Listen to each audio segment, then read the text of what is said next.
அல்லேலூயா. ஆண்டவருடைய பரிசுத்த நாமத்திற்கு மகிமை உண்டாகட்டும். மனமகிழ்ச்சியான இந்த நல்ல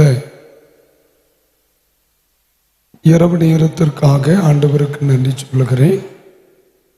இந்த நாளிலும் அருமையான ஊழியர்களுக்காக, ஊழியர் துணைவியர்களுக்காக இந்த கூடுகையிலே இணைந்து ஆண்டவரை மகிமைப்படுத்தி கொண்டிருக்கிற எல்லா கர்த்தருடைய பிள்ளைகளுக்கும் ஆண்டவர் இயேசுவின் நாமத்தில் அன்பின் வாழ்த்துக்களை தெரிவிக்கிறேன்.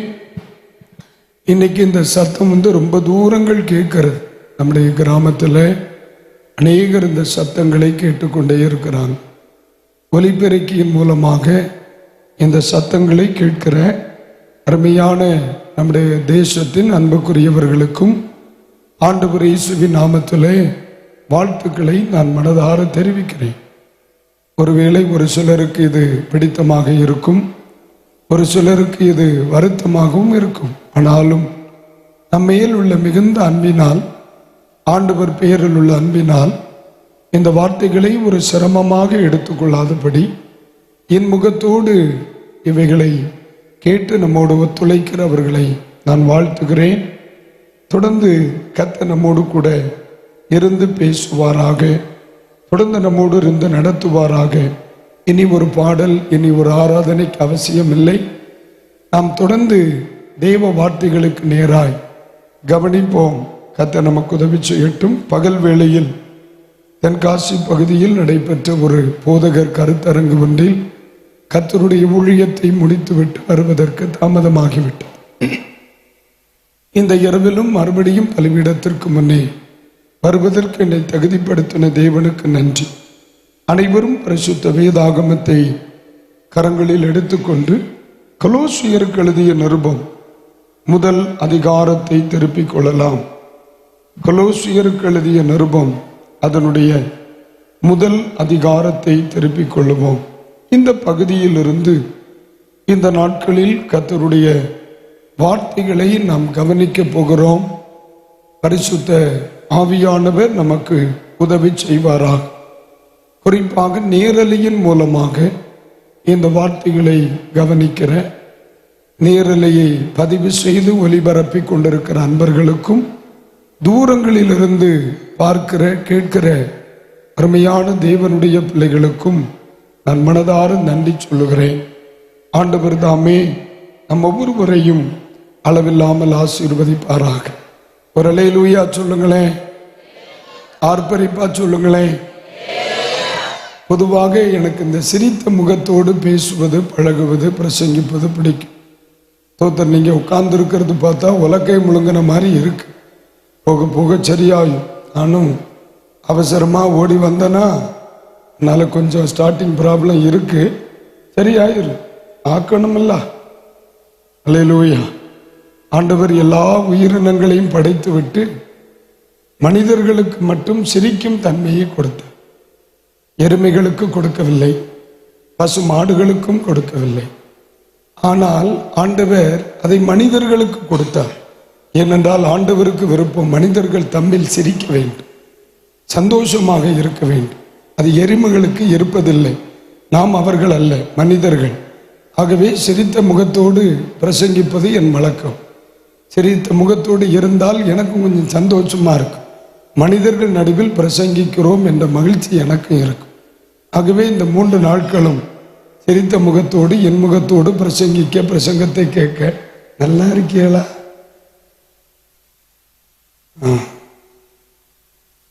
ஆண்டவர் நமக்கு கிருபை தருவாராக. அல்லேலூயா. ஆண்டவர் நல்லவர். கண்களை மூடி ஜெபிக்கலாம். கிருபை நிறைந்த பரிசுத்தமுள்ள எங்கள் தெய்வமே, ஆச்சரியமான எங்கள் பரிசுத்த பிதாவே, எங்களுக்காக தம்முடைய நேசகுமாரனை தந்து இந்த உலகத்தில் நம்பிக்கையற்று போயிருந்த எங்களுக்கு நம்பிக்கையை ஏற்படுத்தி அழிந்து கொண்டிருந்த சமுதாயத்தின் நடுவிலிருந்து எங்களை அழைத்து வேறுபரித்து உம்முடைய நித்திய ராஜ்யத்திற்கென்று எங்களை நடத்தி வருகிற எங்கள் அன்பின் கண்மலையே, இந்த இரவு நேரத்தில் உம்முடைய பாதத்தில் நாங்கள் வருகிறோம். நாங்கள் ஒருமித்து ஜெபிக்கிறோம் அப்பா. எங்களோடு கர்த்தர் பேசுங்க. வேதம் சொல்லுகிறது உம்முடைய வார்த்தைகள் எல்லா மனிதர்களின் வார்த்தைகளைப் போல் அல்ல. அவர்கள் வேதாகமத்தின் துவக்க காலம் முதல் கவனிக்கும் பொழுது அவைகள் உருவாக்குவதில் அதிக கவனம் எடுத்திருக்கிறது. அன்றும் இன்றும் என்றும் அது சிருஷ்டிக்கிறது ஆண்டவரே, அது உருவாக்குகிறது ஆண்டவரே, அது உபயோகப்படுத்துகிறது ஆண்டவரே. இன்றைக்கு நாங்கள் ஒரு மனிதனுடைய சத்தத்தை கேட்க வரவில்லை, ஒரு மனிதனுடைய சத்தத்தை கேட்க வரவில்லை, உன்னதமானவரின் சத்தத்தை கேட்க ஆசைப்படுகிறோம். இந்த 3-4 தினங்களிலும் ஆண்டவர் மகிமையானவைகளை செய்ய.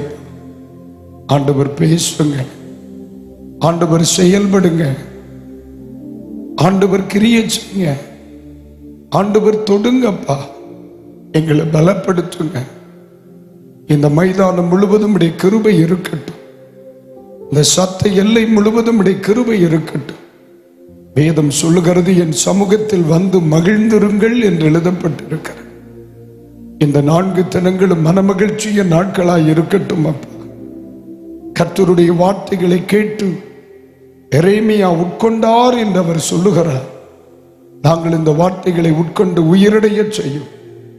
தேவைகளோடு இருக்கிறாங்கப்பா, வியாதியோடு வந்தவர்கள் இருப்பாங்க, கண்ணீரோடு வந்தவர்கள் இருப்பாங்க. என் பிரச்சனைகளுக்கு ஒரு நிரந்தர தீர்வு வராதா என்று சொல்லுகிற ஏக்கத்தோடு இருக்கிறவங்க இருக்காங்க ஆண்டவரே. அது மாத்திரம் அல்ல, தூரங்களிலும் சமீபத்திலும் கேட்கிற பிள்ளைகளுடைய இருதயங்களில் ஒரு பெரிய எதிர்பார்ப்பு இருக்குமே. ஆண்டவர் உதவி செய்யுங்க சுவாமி.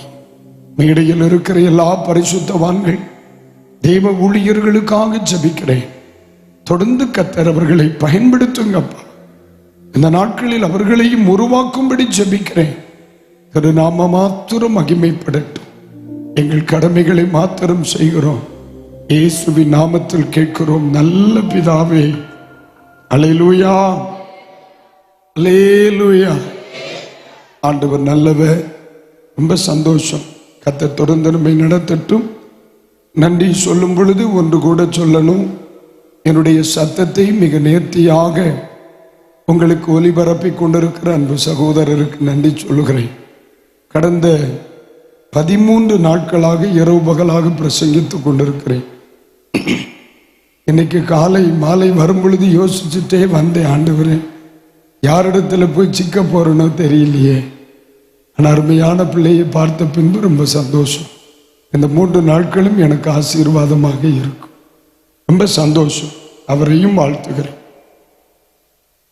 கொலோசியருக்கு எழுதிய நிருபம் 1ஆம் அதிகாரத்திலே 1 முதலான வசனங்களை இப்பொழுது ஒருவர் வாசிக்க கேளுங்கள். தேவனுடைய சித்தத்தினாலே இயேசு கிறிஸ்துவினுடைய அப்போஸ்தலனாகிய பவுலும் சகோதரனாகிய தீமோத்தேயுவும்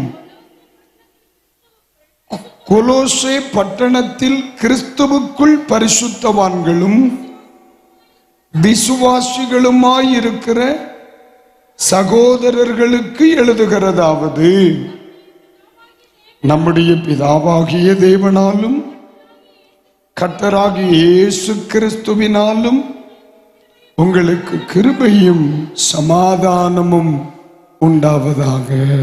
அல்லேலூயா. ஒன்னொன்னா போவோம்.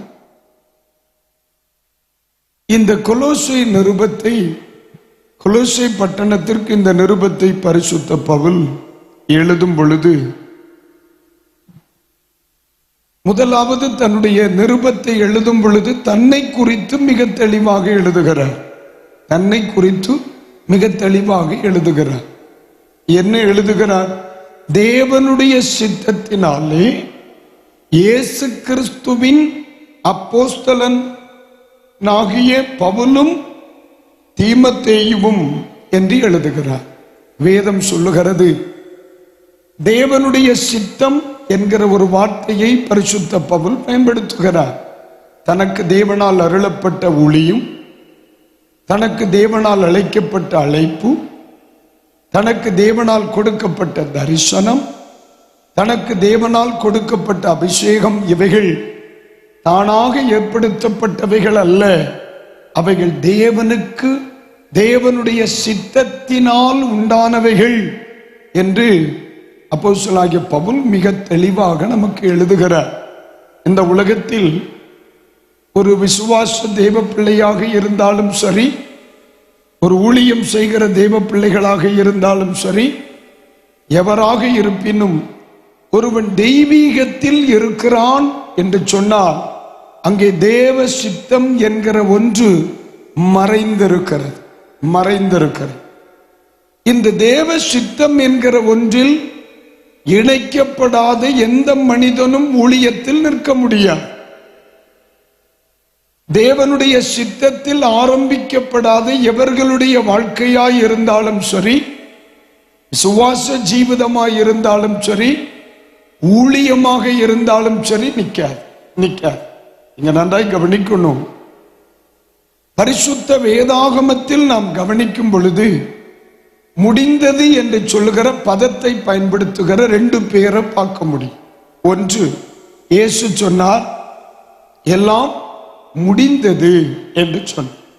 இயேசு இந்த உலகத்தில் அவர் வந்த பொழுது பிதாவினுடைய சித்தத்தின்படி வந்தார். அவருடைய பிறப்பில் வேறு ஒருவருடைய சித்தமும் இல்லை. யோசேப்பின் சித்தம் இல்லை, மரியாளின் சித்தம் இல்லை, அங்கே வேறு எவருடைய சித்தமும் இல்லை. முழுக்க அவருடைய பிறப்பில் தேவனுடைய சித்தம் மறைந்திருக்கிறது. ஆமென். அவருடைய மரணம் முடிவை எடுத்துக் கொள்ளுங்கள். இயேசு பிதாவினிடத்தில் ஜெபிக்கும் பொழுது சொல்லுகிறார், பிதாவே, இந்த பாத்திரம் என்னை விட்டு நீங்க கூடுமானால் நீங்கட்டும், ஆகிலும் என் சித்தம் அல்ல உம் சித்தம். இயேசுவின் ஆரம்பம் தேவ சித்தத்தில் ஆரம்பிக்கிறது. இயேசுவின் இவ்வுலக வாழ்வின் முடிவும் தேவ சித்தத்தில் முடிகிறது. அல்லேலூயா. தேவ சித்தத்தில் தன்னுடைய வாழ்வை வடிவமைத்திருந்த இயேசு கல்வாரி சிலுவையில் தொங்கிக் கொண்டிருக்கும் பொழுது சொல்லுகிறார், ஆமென், முடிந்தது என்று சொல்லுகிறார். என்று சொன்னால் தன்னுடைய ஜீவிதத்தில் இனி செய்யப்பட வேண்டிய ஒன்று இல்லை, முற்று பெறாத அலுவல் இல்லை, முற்று பெறாத ஒன்று இல்லை, எல்லாவற்றையும் செய்து முடித்தார். அப்போஸ்தலனாகிய பவுலிடத்தில் வருவோம். அப்போஸ்தலனாகிய பவுல் அப்போஸ்தலர் 9ஆம் அதிகாரத்தின் முதல் பகுதிகளில் கவனிக்கும் பொழுது தன்னுடைய வாழ்க்கையில் தேவனுடைய சித்தம் என்கிற ஒன்று அவருடைய வாழ்வில் வெளிப்பட ஆரம்பிக்கிறது. சபை என்று சொல்லுகிற தெய்வீக இயக்கத்தை அழித்து போடுவதற்கு அவர் விரும்புகிறார். சபை என்பது தேவனால் ஆரம்பிக்கப்பட்ட மிகப்பெரிய இயக்கம். அது மனிதனால் உண்டானதல்ல, தேவனால் உண்டானது. அதனாலதான் 2000 வருஷமா எத்தனையோ ராஜாக்கள் சபைகளை அழித்து போடுவதற்கு முயன்றார். 2000 ஆண்டுகளாக சபைகள் பலவிதமான சவால்களை சந்தித்தன. ஆனால் இன்று வரையிலும் சபைகள் உலகத்தால் மேற்கொள்ளப்படவில்லை. காரணம், இது மனித சித்தத்தினால் ஆரம்பிக்கப்பட்டது அல்ல, ஒரு ஸ்தாபனத்தின் சித்தத்தினால் ஆரம்பிக்கப்பட்டது இல்லை. அப்படி ஆரம்பிக்கப்பட்டிருந்தால் சில மனிதர்கள் மரித்த பொழுது சபையும் இணைந்து மரித்திருக்கும். சில தலைவர்கள் மரித்த பொழுது அவை சபைகளும் இணைந்து மரித்திருக்கும், இல்லையா? அநேகர் மரித்தும் இன்றைக்கும் சபை வாழ்க காரணம் என்ன? அது தேவனால் தேவனுடைய சித்தத்தின்படி ஆரம்பிக்கப்பட்டது. அல்லேலூயா. ஒரு மனிதன் இந்த உலகத்தில் சபையை நேசிக்கிறான் என்றால் சபையை உருவாக்கின தெய்வத்தையும் தேவ சித்தத்தையும் நேசிக்கிறான் என்ற அர்த்தம். ஒருவன் சபையை வெறுக்கிறான் என்றால் சபையையும் சபையின் உருவாக்கின தெய்வத்தின் சித்தத்தையும் அவன் எதிர்க்கிறான் என்று அர்த்தம். நன்றாய் புரிந்து கொள்ள வேண்டும். சபை என்பது தேவனால் ஆரம்பிக்கப்பட்ட மிகப்பெரிய இயக்கம், இல்லையா? மறுபடியும் சொல்லுகிறேன், அதை நேசிக்கிறவன் தேவனை நேசிக்கிறார், அதை ஆதரிக்கிறவன் தேவ சித்தத்தை ஆதரிக்கிறார். அதை எதிர்க்கிறவனோ தெய்வத்தையும் தேவனுடைய சித்தத்தையும் எதிர்க்கிறான். தெய்வத்தை எதிர்த்து ஜெயித்தவன் யார்? தெய்வத்தை எதிர்த்து ஜெயித்தவன் யார்? தேவ சித்தத்தை எதிர்த்து ஜெயித்தவன் தான் இல்லை. இன்றைக்கு இருக்கிறவர்கள் மட்டுமல்ல, கடந்த கால சரித்திரங்களை படிக்கும் பொழுது எத்தனையோ பேர் பெற்ற சக்கரவர்த்திகள் சபைகளை அணைத்துவிட பிரயாசப்பட்டார்கள். அன்று முதல் இன்று வரை தேவ சித்தத்தை ஜெயித்த ஒருவனும் இல்லை, இனியும் இருப்பதில்லை. அல்லேலூயா.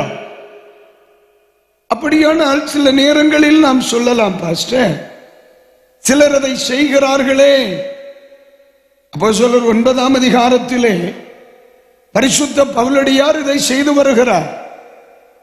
பரிசுத்த பவுலடியார் செய்து வருகிறார். திருச்சபைக்கு விரோதமாக எழும்பின மனிதர். அவரை பார்த்து இயேசு அழகான ஒரு வார்த்தை சொல்லுகிறார், முள்ளில் உதைப்பது உனக்கு கடினம். அல்லேலூயா. முள்ளில் உதைப்பது உனக்கு கடினம். இன்றைக்கு பரிசுத்த ஆவியானவர் ஆரம்ப நேரத்திலேயே இந்த வார்த்தையை ஏன் சொல்றாருன்னு எனக்கு தெரியல. ஆனா இந்த இரவில் மிக தெளிவாக கர்த்தர் சொல்லுகிறார், ஒருவன் தேவனுடைய சித்தத்திற்கு எதிராக செயல்படுகிறான் என்றால் அவன் யாராய் இருந்தாலும் சரி, அவன் முள்ளில் உதைக்க பிரயாசப்படும். அது வருத்தம் உண்டாக்கும். அது வருத்தம் உண்டாக்கும். தேவனுடைய சித்தத்திற்கு எதிர்மறையாக ஒரு மனிதன் செயல்படுகிறான், செயல்படுத்துகிறான் என்று சொன்னால் நிச்சயமாகவே முள்ளில் உதைக்க பிரயாசப்படுகிறான்.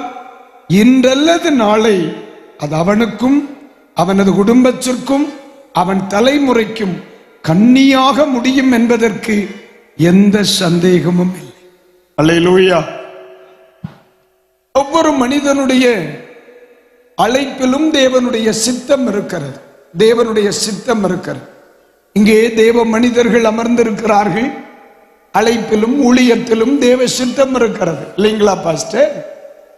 மேடையில் இருக்கிற எல்லா பரிசுத்தவான்களையும் நாம் கவனிக்கும் பொழுதும் தேவனுடைய சித்தம் இவருடைய வாழ்க்கையில் ஆமீன் இருக்கிறது என்பதற்கு ஒரு காரணம், இன்று வரையிலும் அவர்கள் ஊழியத்தில் நிலைத்திருப்பதுதான் அடையாளம். இல்லை என்று சொன்னால் இவர்கள் ஊழியத்தில் சந்தித்த பிரச்சனைகளுக்கு இன்றைக்கு அவர்கள் இல்லை. சுவாச வாழ்க்கையில் சந்தித்த பிரச்சனைகளுக்கு இன்றைக்கு அவர்கள் இல்லை. அதுதான் தேவ மனிதன் சொல்லுகிறான், நிற்பதும் நிர்மூலகம் ஆகாதிருக்கிறதும் கிருபையே. அப்ப கேட்கலாம், நீங்க இந்த இடத்தில் இருக்கிற ஒவ்வொரு விசுவாசிகளுக்கும் சொல்லுகிறேன், நீங்கள் என்றோ ஒரு நாள் ரட்சிக்கப்பட்டீர்கள், என்றோ ஒரு நாள் இயேசுவை ஏற்றுக்கொண்டீர்கள், என்றோ ஒரு நாள் விசுவாசத்திற்குள் வந்தீர்கள். இந்த இடத்தில் இருக்கிற சிலரை நீங்க கேட்டு பார்த்தா, பாஸ்டர் நான் ஒரு காலம் பெந்தேகோஸ்துக்கு வருவேன்னு நான் நினைச்சே பார்த்ததில்லை. 2 மணி நேரம் 3 மணி நேரம் ஆலயத்தில் வந்து நெட்டுக்கு உட்கார்ந்து இருப்பேன், நாவில நிரம்பி ஆராதிப்பேன், நான் எல்லாம் அந்நிய பாஷை பேசுவேன் அப்படின்னு நினைச்சவங்களா அங்க உட்கார்ந்து இருக்காங்க. எது பிடிச்சாலும் பெந்தேகோஸ்து பிடிக்காத பலரும் பாருங்க நெட்டு குத்துன்னு உட்கார்ந்து இருக்கிறதே. இதெல்லாம் எதனால் உண்டானது? இது மனித சித்தத்தினால் உண்டானது அல்ல, இது உன்னதமான தேவனுடைய சித்தத்தினால் உண்டானது. அல்லேலூயா. நம்முடைய விசுவாச வாழ்க்கையை ஒன்று திரும்பி பாருங்க. நானும் 27 வருஷமா ஊழியம் செய்கிறேன்.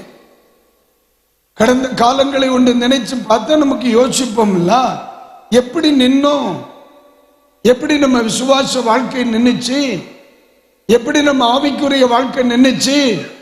என் சொந்த பலத்தில் நான் இதை ஆரம்பித்திருந்தால் நின்றிருக்க முடியுமா? இல்லை. என் ஜெப ஜீவியத்திற்கு பின், என் ஆவிக்குரிய வாழ்வுக்கு பின், என் ஊழிய அழைப்பிற்கு பின், என்னுடைய தரிசனத்திற்கு பின் தேவனுடைய சித்தம் என்ற வார்த்தை மறைந்திருந்ததினால் இன்றைக்கும் என் காதுகளில் தெய்வ சத்தம் கேட்டுக்கொண்டிருக்கிறது. நான் சொல்லுகிற வார்த்தை புரிந்தது என்றவர்கள் ஒரு அல்லேலூயா சொல்லலாம். அல்லேலூயா. நாம் ரட்சிக்கப்பட்ட பின்பு எத்தனை பேர் ரட்சிக்கப்பட்டு சபைக்குள் வந்தாக, எத்தனை பேர் தேவனுடைய அன்பில் அன்பிற்குள் வந்தாக அவர்கள் அநேகரால் நிற்க முடியாத இடத்தில் இன்றைக்கும் உங்களால் நிற்க முடிந்ததா இல்லையா? ஆமாவா இல்லையா? உயிரோட இருக்கீங்களா இல்லையா? உயிரோட இருக்கீங்களா இல்லையா? நான் உங்களுக்கு சொல்லுகிற வார்த்தைக்கு நீங்கள் பதில் சொன்னா உசுருள்ளவர்களுக்கு பேசுவேன் என்ற நம்பிக்கை எனக்கு இருக்கும். நான் இன்னும் பேசுவேன். அப்போ நன்றாய் கவனித்துக் கொள்ள வேண்டும். என்னை விட முன் வந்த பலரும் இன்று இல்லை. என்னோடு ரட்சிக்கப்பட்டவர்கள் பலரும் இன்று இல்லை. என்னோடு ஊழியத்திலே தீவிரமாய் இருந்த பலரும் இல்லை. என் கூட பைபிள் காலேஜ் படிச்ச ஒரு சகோதரன் டெய்லி 2.5 மணி நேரம் ஜெபம் பண்ணுவார். நான் அவரை பார்த்து பொறாமப்பட்டிருக்கேன். எங்க டீச்சர்லாம் சொல்லுவார், இருந்த அவனை மாதிரி இரு, அவனை பார்த்து படி, அவனை பார்த்து படிம்பார்.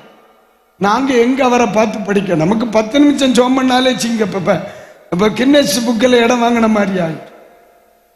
ஆனா உண்மையிலேயே இருந்த அவரை மாதிரி இருக்கணும்னு நான் நினைச்சேன். ஆனா இன்னைக்கு அவர் ஊழியத்தில் இல்லம்மா, ஒரு பிசினஸ் மேனா இருக்கார். அந்த மனிதனால் அந்த ஊழியத்தில் நிற்க முடியல. ஆனா இன்னைக்கு அந்த ஊழியத்தில் என்னால நிற்க முடியுது. அது திறமையினால் அல்ல, அது உன்னதமானவருடைய சித்தத்தினால். எத்தனை பேர் ஆமேன்னு சொல்லுவீங்க? கடந்த ஆண்டு இந்த சபையில் நடைபெற்ற இந்த கன்வென்ஷன், கடந்த ஆண்டில் இந்த நாட்களில் தேவ கிருபையில் இருந்த தேவ பிள்ளைகளில் பலரும் பூமியில் இல்லை, ஜீவனோடு இல்லை, ஜீவனுள்ள தேசத்தில் இல்லை, சிலர் விசுவாசத்தில் இல்லை, சிலர் ஆவிக்குரிய ஐக்கியத்தில் இல்லை, சிலர் தேவனுடைய அன்பில் இல்லை.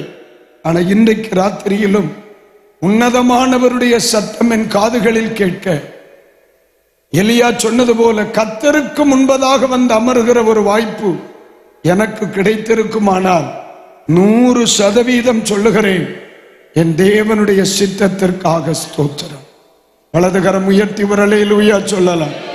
அல்லேலூயா, ஆமென். நிற்பதும் நிர்மூலமாகாதிருப்பதும் தேவனுடைய கிருபை, தேவ கிருபை. கர்த்தருக்கு ஒரு முறை ஸ்தோத்திரம் சொல்றீங்களா? அல்லேலூயா. அழைப்பில் மறைந்திருக்கிற தேவ சித்தத்தை குறித்து பேசுகிறார். நிறைய படிக்க வேண்டிய இருக்கு நம்ம சித்தத்தை குறித்து. இப்ப 2 எழுதுறார் அப்போஸ்தலனாகிய பவுல். 2 எழுதுறார். என்ன எழுதுறார் பாருங்க. 2ஆம் வசனத்தை ஒன்று வாசிங்க தங்கச்சி. 2ஆம் வசனம் அப்படியே ஆரம்பிக்குது. நீங்க எங்க இருக்கிறீங்க? உன்னை யார் அங்க போச்சு? கொலோசை பட்டணத்தில் கிறிஸ்துவுக்குள் பரிசுத்தவான்களும் விசுவாசிகளுமாக இருக்கிற சகோதரர்களுக்கு எழுதுகிறதாவது, ஒரு அல்லேலூயா சொல்லுவோம். தேவனுக்கு மகிமை உண்டாகட்டும். வெளியில டிராபிக் இருக்கும் போல இருக்கு, பிரதேசம் போய் பாரு. இப்ப 2 எழுதுற புறம் எழுதியாச்சு. தேவனுடைய சித்தத்தின்படி கிறிஸ்துவுக்குள் அப்போஸ்தலனாக இருக்கும்படி தெரிந்து கொள்ளப்பட்ட பவுல் அப்படின்ட்டு அங்க நம்ம போக வேண்டும். 2ஆம் வசனத்தில் அவர் மிக தெளிவாக எழுதுகிறார், கிறிஸ்துவுக்குள் பரிசுத்தவான்களும். அந்த வார்த்தை எல்லாரும் சொல்லுங்க, கிறிஸ்துவுக்குள் பரிசுத்தவான்களும். பவுல் கொலோசை திருச்சபையில் இருக்கிற ஒவ்வொரு விசுவாசிகளுக்கும் தெய்வம் தேவ ஆவியின் நிறைவினால் கொடுக்கிற பெயர் என்ன? கிறிஸ்துவுக்குள் பரிசுத்தவான்கள். அப்ப இன்னைக்கு ராத்திரி நான் யாருக்கு பிரசங்கிக்கிறேன்? பரிசுத்தவான்கள். அல்லேலூயா. நான் யாருக்கு பிரசங்கிக்கிறேன்? பரிசுத்தவான்கள். நம்முடைய சபையில் 10 பேர் இருக்கலாம், 50 பேர் இருக்கலாம், 100 பேர் இருக்கலாம். சின்ன சபையா அது பெரிய சபையாங்கிறதெல்லாம் பிரச்சனை இல்லை. அவர்கள் பரிசுத்தவான்களின் கூட்டங்கள். யாருங்க? பரிசுத்தவான்களின் கூட்டங்கள். ஒரு நாள் ஒரு கன்வென்ஷன் ஒண்ணுல ஒரு ஞாயிற்றுக்கிழமை நினைக்க பிரசங்கிக்கும்படி 4வது நாள் எழும்பி நின்றேன். மேடையில் அமர்ந்திருக்கிற எல்லா பரிசுத்தவான்களுக்காக நான் கர்த்தரை ஸ்தோத்தரிக்கிறேன். என்கிற வார்த்தையை பயன்படுத்தினேன். அப்ப என் பின்னாடி நேர அவன் கஷ்டகாலம், என் பின்னாடி இருந்த 2 இளம் ஊழியர்கள் நல்ல தம்பிமா, இளம் ஊழியர்கள், நான் உங்களை பார்த்து பரிசுத்தவான்களை வாழ்த்துகிறேன் அப்படின்னு சொன்ன உடனே அவங்க 2 பேருக்கும் பொறுக்கல. அவங்க 2 பேர் என்ன பண்ணாங்க, வாயை பத்தி சிரிச்சுட்டாங்க கஷ்ட காலத்து. அப்ப நானே அவர்களை பரிசுத்தவான்கள் என்ற வார்த்தையை பயன்படுத்தின பொழுது அவர்களால் அந்த வார்த்தையை ஏற்றுக்கொள்ள முடியவில்லை. ஆனால் உண்மையிலேயே போதகர்களை மட்டுமல்ல தெய்வம் பரிசுத்தவான்கள் என்று எழுதியது.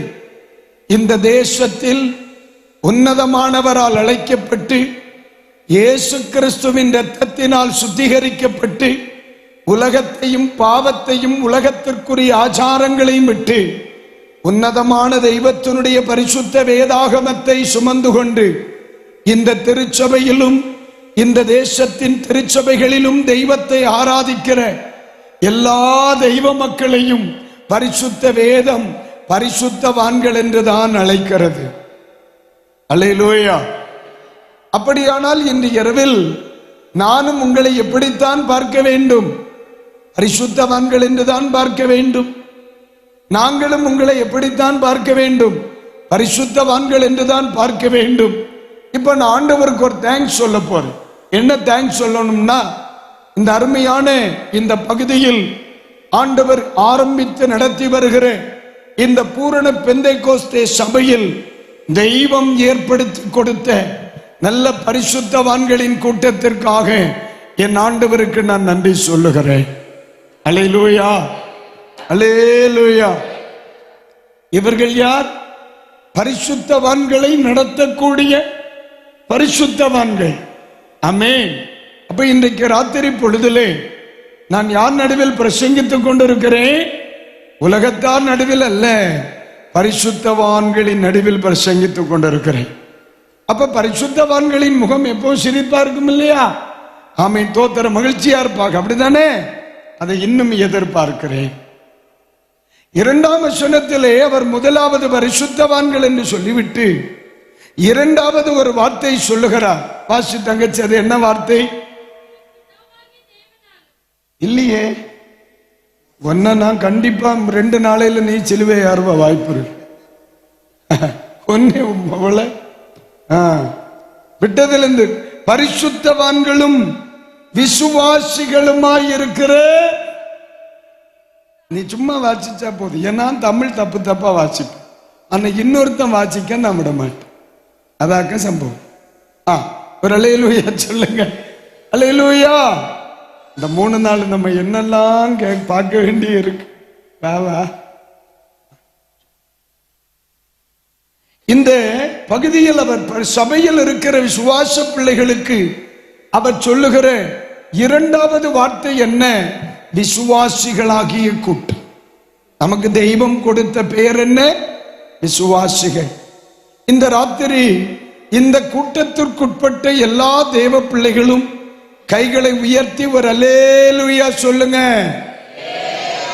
ரொம்ப சந்தோஷம், ரொம்ப சந்தோஷம். நான் யார்? சுவாசிக்கிறவர். நீங்கள் யார்? சுவாசிக்கிறவர்கள். சபையிலே தெய்வம் ஆயத்தப்படுத்தி வைத்திருக்கிற எல்லா தெய்வ பிள்ளைகளையும் பரிசுத்த வேதாகமம் விசுவாசிகள் என்றும் பரிசுத்தவான்கள் என்றும் பார்க்கிறது. 3வது இன்னொரு பதவியும் அங்கு இருக்கிறது. தொடர்ந்து என்ன வார்த்தை சொல்லப்பட்டிருக்கிறது? சகோதரர்களுக்கு எழுதுகிறதாவது. என்ன வார்த்தை? நல்ல வார்த்தை இல்ல பாஸ்டர். 1 பரிசுத்தவான்கள், 2 விசுவாசிகள், 3 கிறிஸ்துவுக்குள் சகோதரர்கள். இதுக்கு மேல வேற எந்த உறவுகளும் இல்லை. சில நேரத்தில் சில சபைகளில் கவனித்தால் ஒரு 2-3 குடும்பத்தார், அன்னை, அக்கா, தம்பி, தங்கச்சி, அவங்க சேர்ந்து ஒரு குழுவா இருப்பார். எங்க இருந்தாலும் அவங்க சாப்பிட இருந்தாலும் அன்னை, அக்கா, தங்கச்சி, பெரியம்மா, சித்திமார் இவங்க சேர்ந்து ஒரு கூட்டமாவே இருப்பார். இவர் தான் என் சித்தப்பா, இவர் தான் என் மாமா, இவர் தான் என் பெரியப்பா அப்படி சொல்லுவாங்க. ஆனா சபையில சித்தப்பா பெரியப்பா எல்லாம் கிடையாது. ஒன்றி பரிசுத்தவான், 2 விசுவாசி, 3 கிறிஸ்துவில் சகோதரர். உறவுகள் எல்லாம் சபைக்கு வெளியில். ஒரு ஆமீன் சொல்லுங்க. அல்லேலூயா. பாஸ்டர், கலெக்டர் எங்க சபைக்கு வருகிறார், அப்படி ஒரு பதவி இருக்காங்க? இல்லை. எம்எல்ஏ எங்க விசுவாசி தான், எங்க சபைக்கு தான் வருகிறார், அது ஒண்ணும் இல்லை. எம்எல்ஏ வந்தாலும் பரிசுத்தவான், எம்எல்ஏக்கு பிஏ வந்தாலும் சகோதரர். படித்தவர்களாய் இருந்தாலும், பட்டதாரிகளாய் இருந்தாலும், உன்னதர்களாய் இருந்தாலும், செல்வந்தர்களாய் இருந்தாலும், பல வருட அனுபவம் உள்ளவர்களாய் இருந்தாலும் சபைக்குள்ள 3 பதவி தான் இருக்கு. 1 பரிசுத்தவான், 2 சுவாசி, 3 சகோதரன். இது பலம் புரிஞ்சுன்னு உள்ளவங்க மட்டும் ஒரு அல்லேலூயா சொல்லுங்க. அப்ப எனக்கு ரொம்ப ஈஸி, உங்களுக்கு தமிழ் நல்லா புரியுது. அல்லேலூயா, அல்லேலூயா. இப்போ செய்திக்குள்ள போமா? அப்ப நீங்க கேட்கல, இன்னும் தொடங்கலையா? இப்பதான் நூலு குறிச்சு வருது, பவுண்டேஷன் போடுது. அப்ப ஃப்ரம் பார்த்தாச்சு, டு பார்த்தாச்சு. வெளியிலே இந்த சத்தத்தை தூரங்களிலே கேட்கிற அருமையான சகோதர சகோதரிகளுக்கு சொல்லுகிறேன், கிறிஸ்தவத்தினுடைய அடிப்படை என்ன? தெய்வீகம் என்றால் என்ன? தேவன் ஆரம்பித்த சபை எது? தேவனுடைய பார்வையில் அங்கீகரிக்கப்பட்ட சபை எது? ஒரு சபை என்று சொல்லி ஒரு வார்த்தை சொல்லப்படுமானால் அந்த சபைக்குள் இருக்கிறவர்கள் யார்? வேதம் சொல்லுகிறது, 1 பரிசுத்தவான்கள். சபை என்கிற எண்ணத்திற்குள் வருகிறவர் யார்? பரிசுத்தவான்கள். 2வது சுவாசிகள், 3வது சகோதரர்கள். இந்த 3 நிலைகளை விட்ட ஒரு உறவு சபைகளுக்குள் இல்லை, சபைகளுக்குள் இல்லை. மற்ற உறவுகள் எல்லாம் உலகத்தின் உறவுகள், மாம்சத்தின் உறவுகள், சமுதாயத்தின் உறவுகள், குடும்ப பந்தங்களின் உறவுகள். ஆனால் சபையிலே 3 உறவுகளை வைத்தார். 1 பரிசுத்தவான், 2 விசுவாசி, 3வது கிறிஸ்துவுக்குள் சகோதரர்கள். ஒரு அல்லேலூயா சொல்லுங்க, அல்லேலூயா. இந்த இரவு நேரத்தில் இந்த வார்த்தைகளை கேட்கிற எல்லா தேவனுடைய பிள்ளைகளை பார்த்து கேட்கிறேன், பாஸ்டர், இந்த 2ஆம் அதிகாரத்தில் 2ஆம் வசனத்திலே சொல்லப்பட்டிருக்கிற இந்த உறவுக்குட்பட்டவன் நான் என்று சொல்லுகிற ஒரு தேவ பிள்ளை என்னுடைய சத்தத்தை கேட்பீர்களானால் இப்ப ஒரு அல்லேலூயா சொல்லணும். அல்லேலூயா.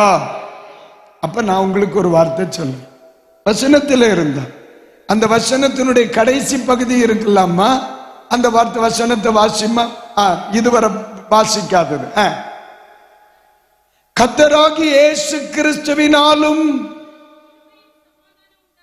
அல்லேலூயா, நம்முடைய பிதாவாகிய தேவனாலும் கர்த்தராகிய இயேசு கிறிஸ்துவினாலும் உங்களுக்கு கிருபையும் சமாதானமும் உண்டாவதாக. அல்லேலூயா. அப்ப உண்மையிலேயே இது யாருக்கு சொல்லப்பட வேண்டிய வார்த்தை? பரிசுத்தவான்களுக்கு சொல்லப்பட வேண்டிய வார்த்தை. உங்களுக்கு கிருபையும் சமாதானமும் உண்டாவதாக. உங்க பக்கத்தில் இருக்கிற ஒரு ஆளுக்கு சொல்லுவீங்களா? சொல்லுங்க, உங்களுக்கு கிருபையும் சமாதானமும் உண்டாவதாக. இது யாருக்கு சொல்லப்பட வேண்டிய வார்த்தை? பரிசுத்தவான்களுக்கு மட்டும் சொல்லப்பட வேண்டிய வார்த்தை. இது விசுவாசிகளுக்கு மட்டும் சொல்லப்பட வேண்டிய வார்த்தை. இது கிறிஸ்துவுக்குள் சகோதரர்களுக்கு மட்டும் சொல்லப்பட வேண்டிய வார்த்தை.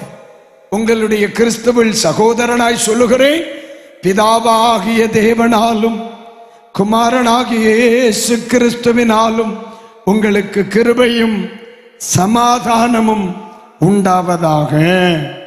அல்லேலூயா. ஆர்ப்பரிப்பாக சொல்லுங்க, அல்லேலூயா, அல்லேலூயா.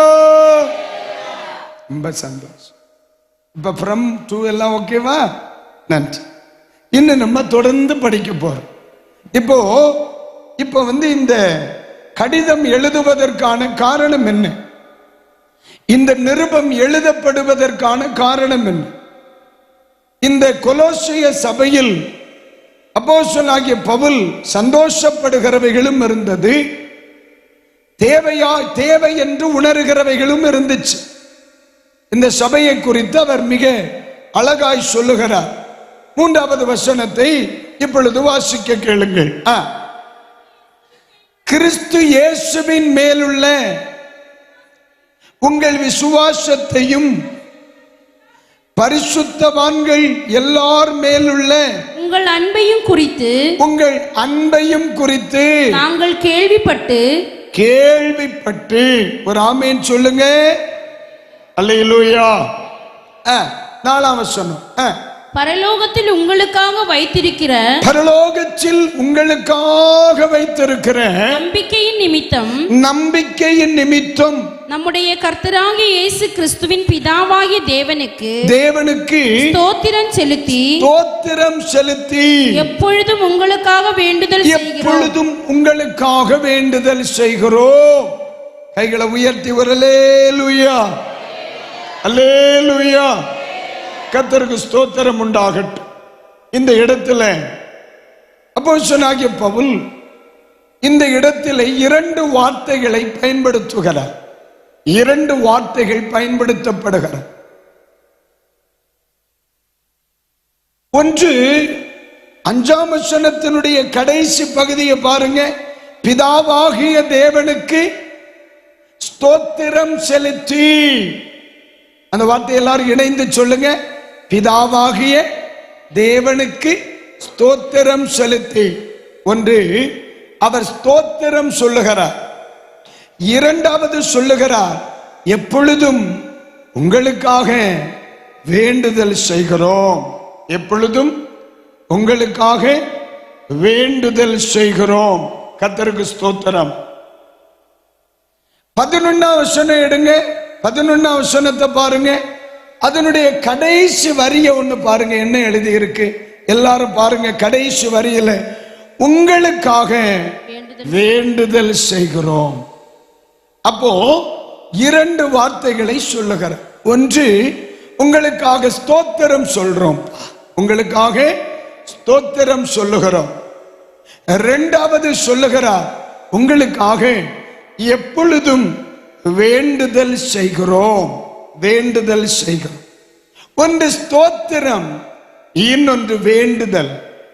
ஒன்று ஸ்தோத்திரம், இன்னொன்று ஜெபம். இப்ப நம்ம சிந்திக்க வேண்டிய இன்னொரு காரியம், எவைகளுக்காக ஸ்தோத்திரம் சொல்லுவோம்?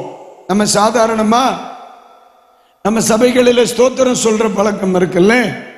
எவைகளுக்காக நம்ம அதிகமா ஸ்தோத்திரம் சொல்லுவோம்? எவைகள் நமக்கு இருக்கிறதோ அவைகளை நினைத்து நம்ம என்ன செய்வோம்? ஸ்தோத்திரம் பண்ணுவோம். ஆண்டவரே, அழகான ஒரு ஆலய வளாகத்தை நீர் எங்கள் திருச்சபைக்கு தந்திருக்கிறபடியினால் உமக்கு ஸ்தோத்திரம் சொல்லலாம்ல பாஸ்டர். அருமையான ஒரு ஆலயத்தை நீர் எங்களுக்கு தந்திருக்கிறபடியினால் உமக்கு ஸ்தோத்திரம். ஒரு நல்ல ஆத்தும பாரமுள்ள போதகரை எங்களுக்கு தந்திருக்கிறபடியினால் உமக்கு ஸ்தோத்திரம். இந்த அருமையான கன்வென்ஷன் கூட்டத்தை ஆண்டவர் எங்களுக்கு தந்திருக்கிறபடியினால் உமக்கு ஸ்தோத்திரம். தேவன் தந்த புருஷனுக்காக ஸ்தோத்திரம். ஆண்டவர் கொடுத்த மனைவிக்காக ஸ்தோத்திரம். ஆண்டவர் கொடுத்த பிள்ளைக்காக ஸ்தோத்திரம். ஆண்டவர் கொடுத்த ரட்சிப்பிற்காய் ஸ்தோத்திரம். ஆண்டவர் கொடுத்த சமாதானத்திற்காய் ஸ்தோத்திரம். எதெல்லாம் இருக்குதோ அவைகளுக்காக நம்ம என்ன செய்யறோம்? ஸ்தோத்திரம் பண்றோம். ஆமாவா இல்லையா? ஆண்டவர் தந்த இல்லத்திற்காக ஸ்தோத்திரம். ஆண்டவர் கொடுத்த எல்லா ஆசீர்வாதங்களுக்காக ஸ்தோத்திரம். பைபிள் சொல்லுகிறது, எல்லாவற்றுக்காகவும் நீங்க என்ன செய்யணுமா? ஸ்தோத்திரம் சொல்லணும். ஆமா. அதே நேரத்தில் எவைகளுக்காக நம்ம ஜெபம் பண்ணுவோம்? எவைகள் இல்லையோ, எவைகள் நமக்கு தேவையோ அவைகளுக்காக என்ன செய்கிறோம்? ஜெபம் பண்றோம். அப்ப இங்க சொல்லுறார், உங்களுக்காக ஸ்தோத்திரம் பண்ணுகிறேன் அப்படின்னா சிலவை உங்களுக்குள்ள என்ன செய்கிறது? இருக்கிறது. உங்களுக்காக வேண்டுதல் செய்கிறோம் அப்படின்னா இன்னும் சிலவை நமக்கு தேவையாய் இருக்கிறது. அப்போ அப்போஸ்தலனாகிய பவுல் அந்த சபையை கவனிக்கும் பொழுது சிலவை இருக்கிறதாக பார்க்கிறார், சில காரியங்கள் இல்லாததாக பார்க்கிறார். இந்த ராத்திரியில் இந்த சபையில் என்ன இருந்துச்சு, அந்த சபையில் எது இல்லை, இதை படிக்க ஆரம்பிக்க போகிறோம். ஒரு ஆமேன் சொல்லுங்க. அல்லேலூயா. ஒருவேளை இந்த செய்தி இன்று முடிவடையலாம், இல்லையானால் நாளை காலை முடிவடையலாம், இல்லது நாளை மாலை முடிவடையலாம். இன்னைக்கு ஆரம்பிப்போ, எப்ப முடியுதோ அப்ப முடிச்சு. அல்லேலூயா. சரி, எப்ப உங்களை வீட்டுக்கு அனுப்பணும்? சாப்பாடு இருக்குன்னு கேள்விப்பட்டேன். முறைச்சு பார்க்காதக்கா, பயமா எல்லாம் இருக்கு. எப்ப அனுப்பணும்? பசி எப்ப விடணும்? 9 மணிக்கா? 9க்கே பசிக்குமால உங்களுக்கு? இருக்கட்டும், விடு. சரி, அல்லேலூயா. சரி, பரவாயில்ல, 9 மணிக்கு போயிடுவோன்னு கவலைப்படாது. உங்களை சாம்பார் வாவான்னு கூப்பிடுது. அப்ப இந்த இடத்திலே அப்போஸ்தலனாகிய பவுல் மிக தெளிவாக பார்க்கிறார். சொல்றார் பாருங்க. இந்த மறுபடியும் அதை எடுத்துக்கொள்ளுங்க, மறுபடியும் அதை எடுத்துக்கொள்ளுங்க. கர்த்தருக்கு ஸ்தோத்திரம்.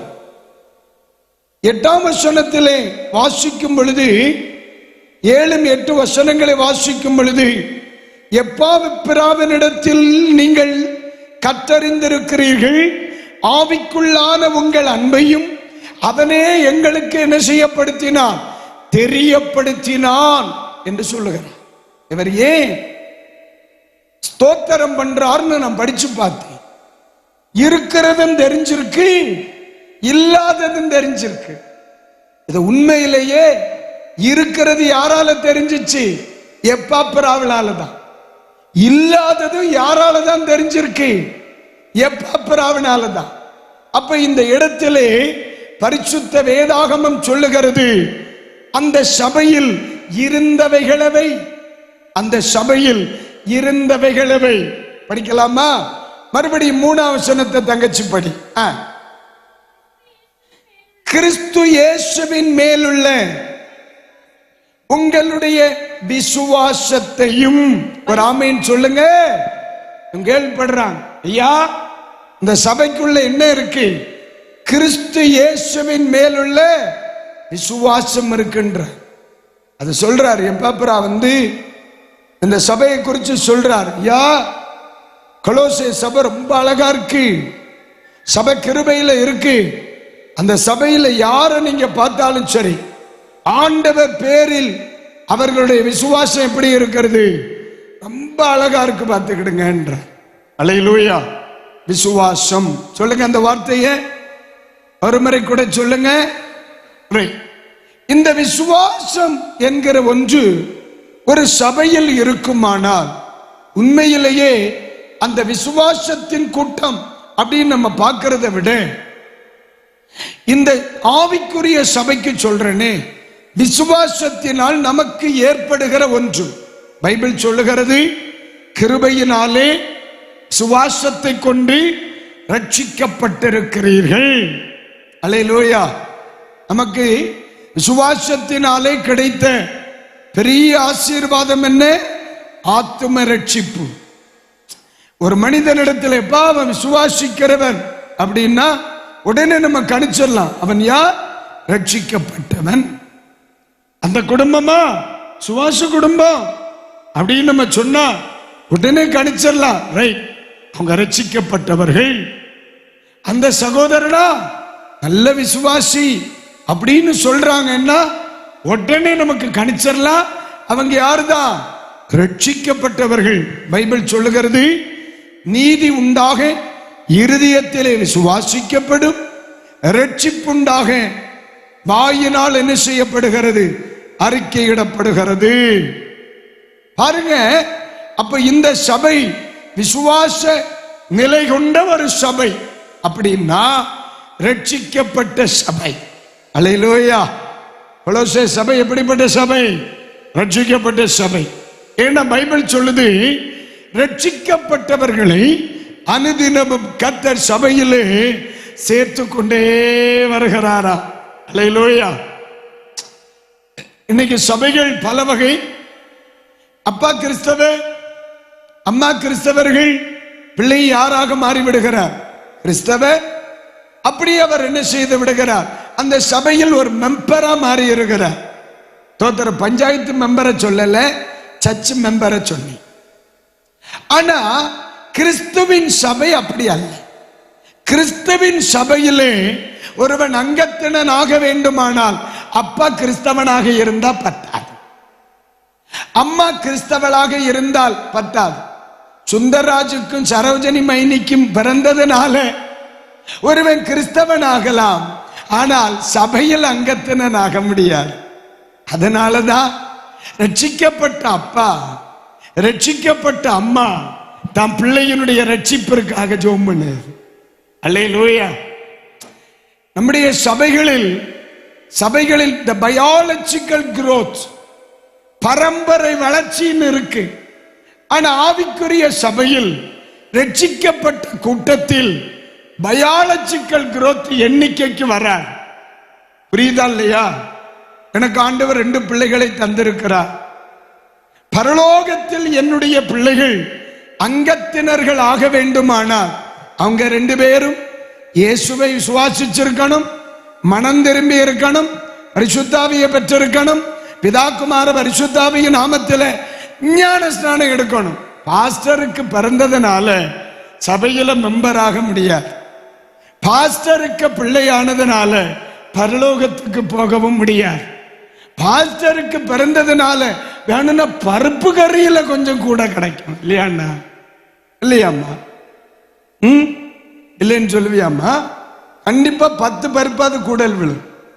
நம்ம பாஸ்டருக்கு பிள்ளையாச்சு, என்ன ஒரு மாதிரி பாக்குறிய, என்ன குறுகுறுன்னு? ஆமாவா இல்லையா? பாஸ்டர், உங்க பாஸ்டர் சாப்பாடு விளம்புனா அவர் சபையில் உள்ள விசுவாசிக்கு ஒரு தக்காளி துண்டாது கூட கிடக்குமா இல்லையா பாஸ்டர்? பின்ன என்ன ஐயா, உண்மைதானே?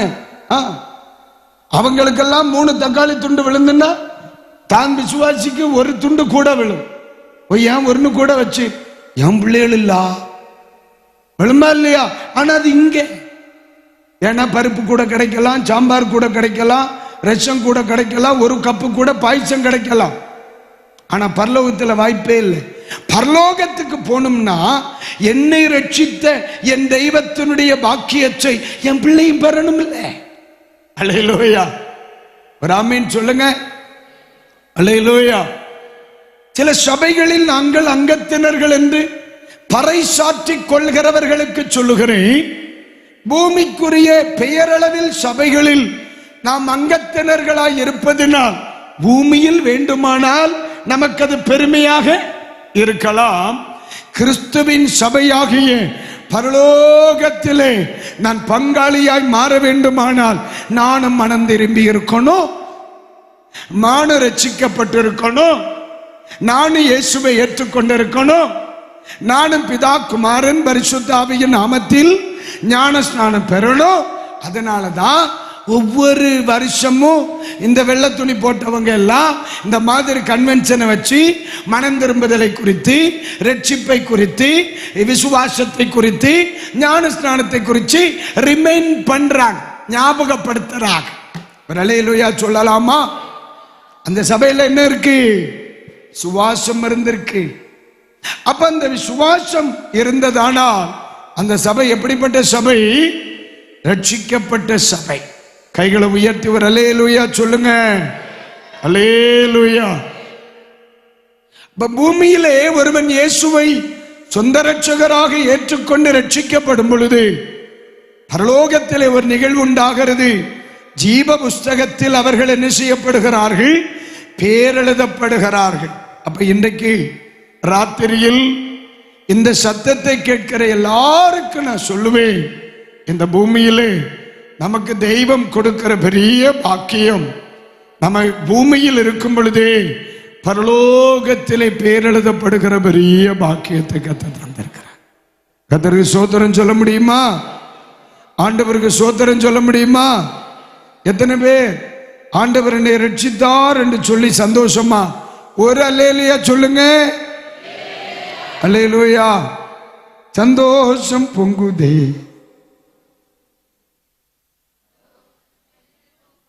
பாடுவோமா? மணி என்னாச்சு? என்ன போச்சு? ஆமா, நீங்க எப்ப உட்கார்ந்திய? ஒரு மணி நேரம் இருக்குமா? 1 மணி நேரம் இருக்குமான்னு எப்ப உட்கார வச்சு எந்திரிக்கவே இல்லையோ? அதான் சொல்லு, எப்ப இடையில எப்ப எந்திரிச்சிட்டு உட்கார்ந்தியன்னு 7:30 இருந்தியா? 1 மணி நேரம் ஆச்சு. 1 நிமிஷம் எந்திரிச்சிட்டு உட்காருவோமே, ரத்த ஓட்டம் கிடைக்கட்டும்க்கா. என்னதான் இருந்தாலும் இன்னைக்கு பிரசங்கம் முடிய போறது இல்லை.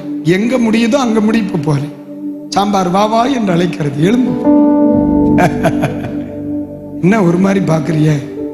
எலும்புங்க, கை காலில் நல்லா உதருங்க, தப்பு இல்லை. என்ன ஒரு பாயிண்ட் குறைச்சு சொல்ல போறோம், அதை நாளைக்கு காலையில சொல்ல போறோம். கை காலில் உதருங்க. ஏன்னா நான் எப்பவுமே 50 நிமிஷத்துக்கு மேல யாரையும் ஒரே நிலைக்கு உட்கார வைக்க மாட்டேன். நம்ம சாதாரணமா பிராய்லர் கோழி சாப்பிட்டு கோழி போச்சோ இல்லையோ நம்ம பிராய்லர் ஆயிட்டு இருக்கோம். அதனால கை காலெல்லாம் அடிக்கடி உதறிக்கிடணும். ஆமா, நம்ம கை தட்டி ஒரு பாட்டு பாடுவோமா? உற்சாகமா இருக்கிறீங்களா இல்லையா? என்ன பார்த்தா உங்களுக்கு எப்படி தெரியுது? வேற ஒன்றும் பிரச்சனையா இல்லையா? கை தட்டி பாடணும். தம்பி தொடங்குவோமா? ஐயா நீ தொடங்குறிய, நான் தொடங்கவா? ஹல்லேலூயா. வழி தப்பி நான் தீரிலே, பாவ பழி அதை சுமந்தலைந்தே. சொல்லுங்க. வழி தப்பி நான் தீரிந்தே, பாவ பழி அதை சுமந்தலைந்தே. அவர் அன்பு கூறலே அழைத்தது என்னையே, அவர் அன்பு கூறலே அழைத்தது என்னையே. அந்த இன்ப நாளில் இந்த பாவம் நீங்கிட்டே, அந்த இன்ப நாளில் இந்த ஒரு முறை கூட வழி தப்பி நான் தீரிந்தே, பாவ பழி அதை சுமந்தலைந்தே. இப்ப நீங்க சொல்லுங்க, நீங்க நல்லா பாடுறீங்களே. பாவ பழி அதை சுமந்தலைந்தே, அவர் அன்பு கூறலே அழைத்தது என்னையே. அருமை அருமை. அந்த இன்ப நாளில் எங்கள் பாவம் நீங்கிற்றே.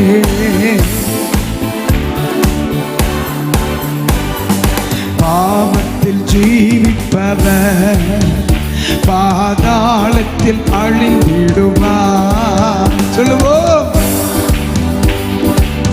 அருமை அருமை. பாதாளத்தில் அழிந்திடுவார். நம்பிக்கையோடு நானும் பரலோகத்தில் நாளும் பாடல் பாடிடுவேன். அதுதான் ரட்சிக்கப்பட்ட பிள்ளைகள். என்னில் வாழும் இயேசுவோடு என்றும் பாடுவேன்.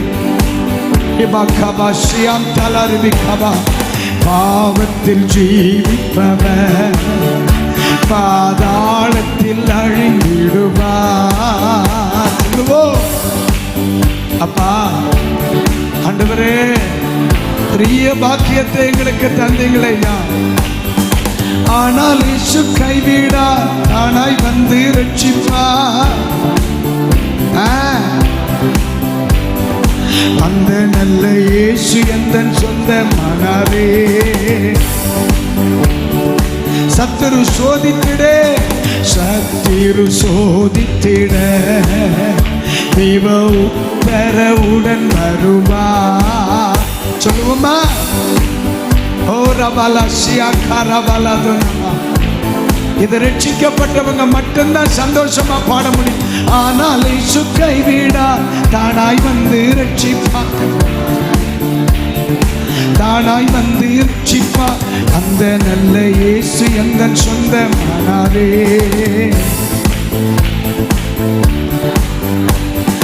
சத்துரு சோதித்திட தெய்வ உத்தரவுடன் வருவா.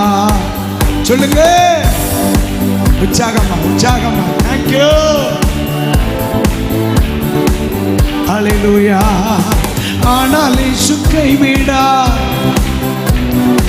ஆனால் இயேசு கைவிடா. இயேசு எந்தன் சொந்த மகனே. சந்தோஷம் பொங்குதே, சந்தோஷம் பொங்குதே, சந்தோஷம் என்னில் பொங்குதே. அல்லேலூயா. இயேசு என்னை ரட்சித்தார், முற்றும் என்னை மாற்றினார்.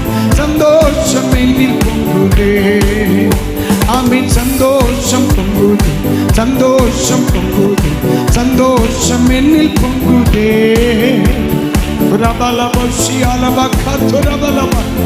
ஒரு நிமிஷம் அப்படியே தேவ பிள்ளைகள் கைகளை தட்டி அந்நிய பாஷையில தேவனை துதிப்போமா?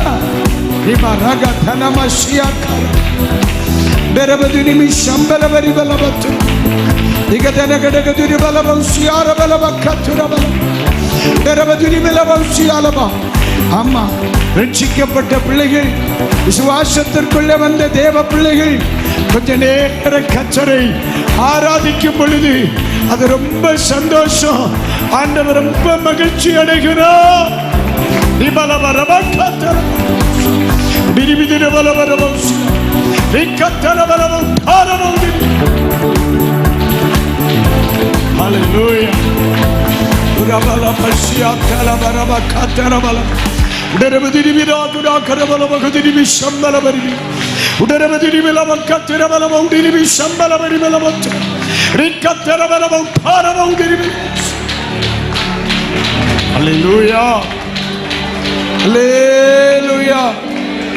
சத்தமா சொல்லுங்க, அல்லேலூயா, அல்லேலூயா. இன்னும் ஒரு 15 நிமிஷம் கூட நம்ம வசனத்தை கேட்டு ஜெபம் பண்ணிடுறோம். உட்காருங்க. கொஞ்சம் ரிவர்பு குறைச்சு வச்சிருக்கோம். லைட் ஒரு அல்லேலூயா சொல்றீங்களா? நீங்க நல்லா பாடுறீங்க. என்ன கொஞ்சம் கூட வால்யூம் ஏத்துனா நல்லா இருக்கும். நாளைக்கு சரியா போகும். இந்த பகுதியில் நாம் கவனிக்கும் பொழுது முதலாவது அவர் சொல்லுகிறார், என்ன இருக்கிறது சபைக்குள்? என்ன இருக்கிறது? விசுவாசம் இருக்கு. அப்படியானால் சபை என்பது விசுவாசிக்கின்றவர்களின் கூட்டம். சபை என்று சொன்னால் ரட்சிக்கப்பட்டவர்களின் கூட்டம். அதுதான் உண்மை. இதுதான் இயேசு ஆரம்பித்த சபை. இயேசு ஆரம்பித்த சபை. இதுதான் இயேசு பிரியப்படுகிற சபை. இதுதான் இயேசு உலாவுகிற சபை. இது இயேசு எடுத்துக்கொள்ள போகிற சபை. இதுதான் இயேசுவுக்காக எதிர்பார்த்திருக்கிற சபை. அதுல எந்த மாற்று கருத்தும் இல்லை. இனி இன்னொரு காரியத்தை நம்ம படிக்கணும். எதை படிக்க போறோம்? அதே பகுதியில் பார்க்கும் பொழுது பரிசுத்தவான்கள் எல்லார் மேலும் உள்ள உங்கள் அன்பை குறித்து நாங்கள் என்ன செய்யப்படுகிறோம்? கேள்விப்படுகிறோம். அப்ப என்ன இருக்கிறது அந்த சபைக்குள்ள? ஒன்று விசுவாசம், இன்னொன்று அன்பு இருக்கு. அன்பு இருக்கு. அப்ப கிறிஸ்துவின் சபை என்பது நேச்சுரல் கேரக்டர் என்பது ஒன்று விசுவாசம், இன்னொன்று அன்பு தான். இந்த ரெண்டும் தான் பேசிக் சர்ச். அல்லேலூயா. ஒன்று விசுவாசம், இன்னொன்று, ஒரு முறை கூட சொல்லுங்க, ஒன்று விசுவாசம், இன்னொன்று அன்பு. வேற பணமா இருக்கலாம், பதவியா இருக்கலாம், அந்தஸ்தா இருக்கலாம். இதெல்லாமே ஆலயத்திற்கு வெளியே வெளியே. பாருங்களேன், ஒன்னு சொல்லவா? இயேசு கிறிஸ்து அல்லது மனுஷகுமாரன் இந்த உலகத்தில் வரும் பொழுது 2 காரியங்கள் இருக்குமா என்று அவர் கவலைப்படுகிறார். ஒன்று, விசுவாசத்தை காண்பாரோ? சபை அடிப்படையா இருக்க வேண்டியதே தான் விசுவாசம்தான். ஆனா இயேசு சொல்லுகிறார், மனுஷகுமாரன் வரும் நாட்களில் விசுவாசத்தை காண்பாரோ அப்படின்னு இயேசு சொல்லுகிறார். ஐயா, நான் போகும் பொழுது விசுவாசத்துல தான் சபையை என்ன செய்கிறேன்? ஆரம்பிச்சு வச்சேன். நான் வரும் பொழுது சபை இருக்கும், ஆனா சபையில விசுவாசம் இருக்குமான்னு சந்தேகமா இருக்கின்றார். அப்போ இந்த காலத்தில் சபைகளில் எதை குறித்து அதிகமா பேசணும்? சுவாசத்தை குறித்து பேசணும். நம்ம பிள்ளைகளை எதிலே அதிகமாய் உருவாக்கணும்? சுவாசத்துல உருவாக்கணும். அல்லேலூயா. ஆமா, அப்போஸ்தலன் பவுல் சொல்லுகிறார், நான் விசுவாசிக்கிறவர் இன்னார் என்று அறிந்திருக்கிறேன் என்றார். இப்ப என்னுடைய விசுவாசம் வளருவதற்கு நான் இன்னும் பிரயாசப்படணும். ஏன்னா இயேசு சபையில் வைத்து போன ஒன்று விசுவாசம், அதனால் உண்டாகிற ரட்சிப்பு. அடுத்து பாருங்க, இயேசு எது தணிந்து போகும் என்றார்? அன்பு தணிந்து போகும். கடைசி காலங்களிலே மனிதனை விட்டு அன்பு தணிந்து போ, உலகத்தை விட்டு அன்பு தணிந்து போ. இன்னைக்கு பணம், அந்தஸ்து, மேன்மை, செல்வம் இதெல்லாம் தானே முன்னால நிக்குது. அன்பு எங்க இருக்கு? இங்கேயோ ஒரு சில நேரம் ஒரு சில இடத்துல தானே பார்க்க முடியுது. அப்ப இன்னைக்கு நீங்க நல்லா கவனிங்க, இந்த சபைக்குள்ள இன்னொரு கேரக்டர் இருக்குது. எல்லா பரிசுத்தவான்களின் மேலுள்ள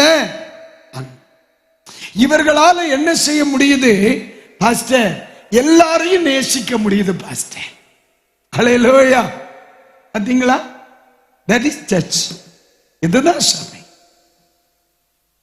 இயேசு ஆரம்பிச்ச சபை இதுதான். இயேசு விரும்புற சபை இதுதான். ஹல்லேலூயா. தூரத்திலிருந்து பார்க்கிற ரெண்டு காரியத்துக்காக நான் ஸ்தோத்திரம் சொல்றேன். ஒன்று, உங்களது விசுவாசம். ரெண்டு, உங்களுக்குள் இருக்கிற அன்பு. சொல்லுங்க அந்த வார்த்தையே. உங்களுக்குள் இருக்கிற விசுவாசம். இன்னொன்று என்னது? ஆனா இந்த இடத்துல இன்னொரு வார்த்தையை நான் கவனிச்சேன். இந்த அன்பு சொத்து எழுதி கொடுத்ததுனாலயோ, வீடு எழுதி கொடுத்ததுனாலயோ, வேலை வாங்கி கொடுத்ததுனாலயோ, பென்ஷன் கிடைச்சப்ப கூடுதல் பணம் கொடுத்ததுனாலும் அல்ல.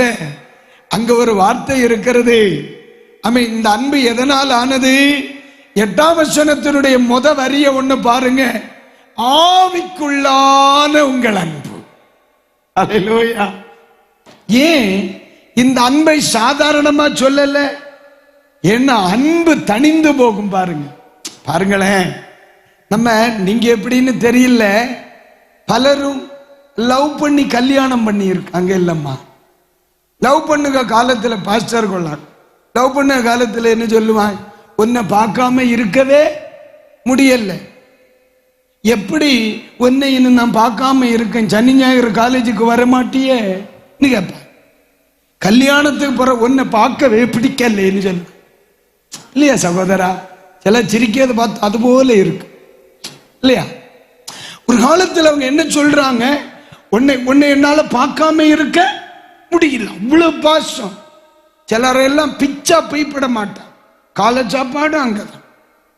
காலையில் இங்க இருந்து இட்லி எடுத்துட்டு அவ வீட்டுல போயிருந்துன்னு, மத்தியானம் அங்கிருந்து பிரியாணி எடுத்துட்டு வந்து அவ இங்க வச்சு தின்னு, சாயங்காலம் வடையும் கொண்டு இவ அங்கே இருந்து தின்னுவான், ராத்திரி பழைய சோரம் எடுத்துட்டு இங்க வந்து தின்னுவான். எவ எங்க இருக்கானே தெரியல. நடமாடும் ஜபராணி. ஆனா கொஞ்ச நாள் கழியல்ல, அவ போற கோயிலுக்கு நான் போக மாட்டேன். அன்பு தனியுதா? அன்பு பணத்தினால் உண்டாகுமானால் அது தனியும். அன்பு பதவியினால் உண்டானதானால் அது தனியும். அன்பு உறவுகளினால் உண்டாகுமானால் அது தனியும். ஆனால் அன்பு ஆவியினால் உண்டானால் அது தனியாது. அல்லேலூயா. கொலோசைய சபையில் இருந்த சிநேகம் பணத்தினால், பொருளினால், பதவியினால், அந்தஸ்தினால் உண்டானதல்ல, தெய்வம் கொடுத்த அபிஷேகத்தினால் உண்டானது. அல்லேலூயா. அல்லேலூயா. இல்ல, இதை அவர் கவனிக்கிறார். நீங்க நல்லா கவனிங்க. தேவனுடைய பிள்ளைகள் வருகையை எதிர்பார்க்கிறோமா இல்லையா? அம்மாவா இல்ல பாஸ்டர்? நான் ஒவ்வொரு நாளும் காலை எழும்பி என்னுடைய ஜெபத்தில் தவறாமல் உச்சரிக்கிற ஒரு வார்த்தை, ஆண்டவரே இன்றைக்கு உம்முடைய வருகை இருக்குமானால் என்னையும் நீர் நினைத்துக் கொள்ள வேண்டும் அப்படின்னு. இரவிலே நித்திரை செய்வதற்கு முன்னே நான் ஆண்டவரிடத்தில் வேண்டிக் கொள்கிற ஒரு காரியம், தகப்பனே நான் நித்திரையாய் இருக்கும் பொழுது என் இயேசு வருவீரானால் என்னையும் நினைத்துக் கொள்ளணும். ஏன் சபை யாரை எதிர்பார்த்து கொண்டிருக்கிறது? இயேசுவின் வருகை. ஆமாவா இல்லையா? வருகை எதிர்பார்க்கிறவங்க மட்டும் ஒரு அல்லேலூயா சொல்லுங்க. அல்லேலூயா. ஆமென். சரி, வருகை எதிர்பார்க்கிறவர்களுக்கு இருக்க வேண்டிய குவாலிஃபிகேஷன், அவர்களுக்கு அதுக்கு தமிழ்ல என்ன வார்த்தை சொல்லலாமா பசையா? தகுதி.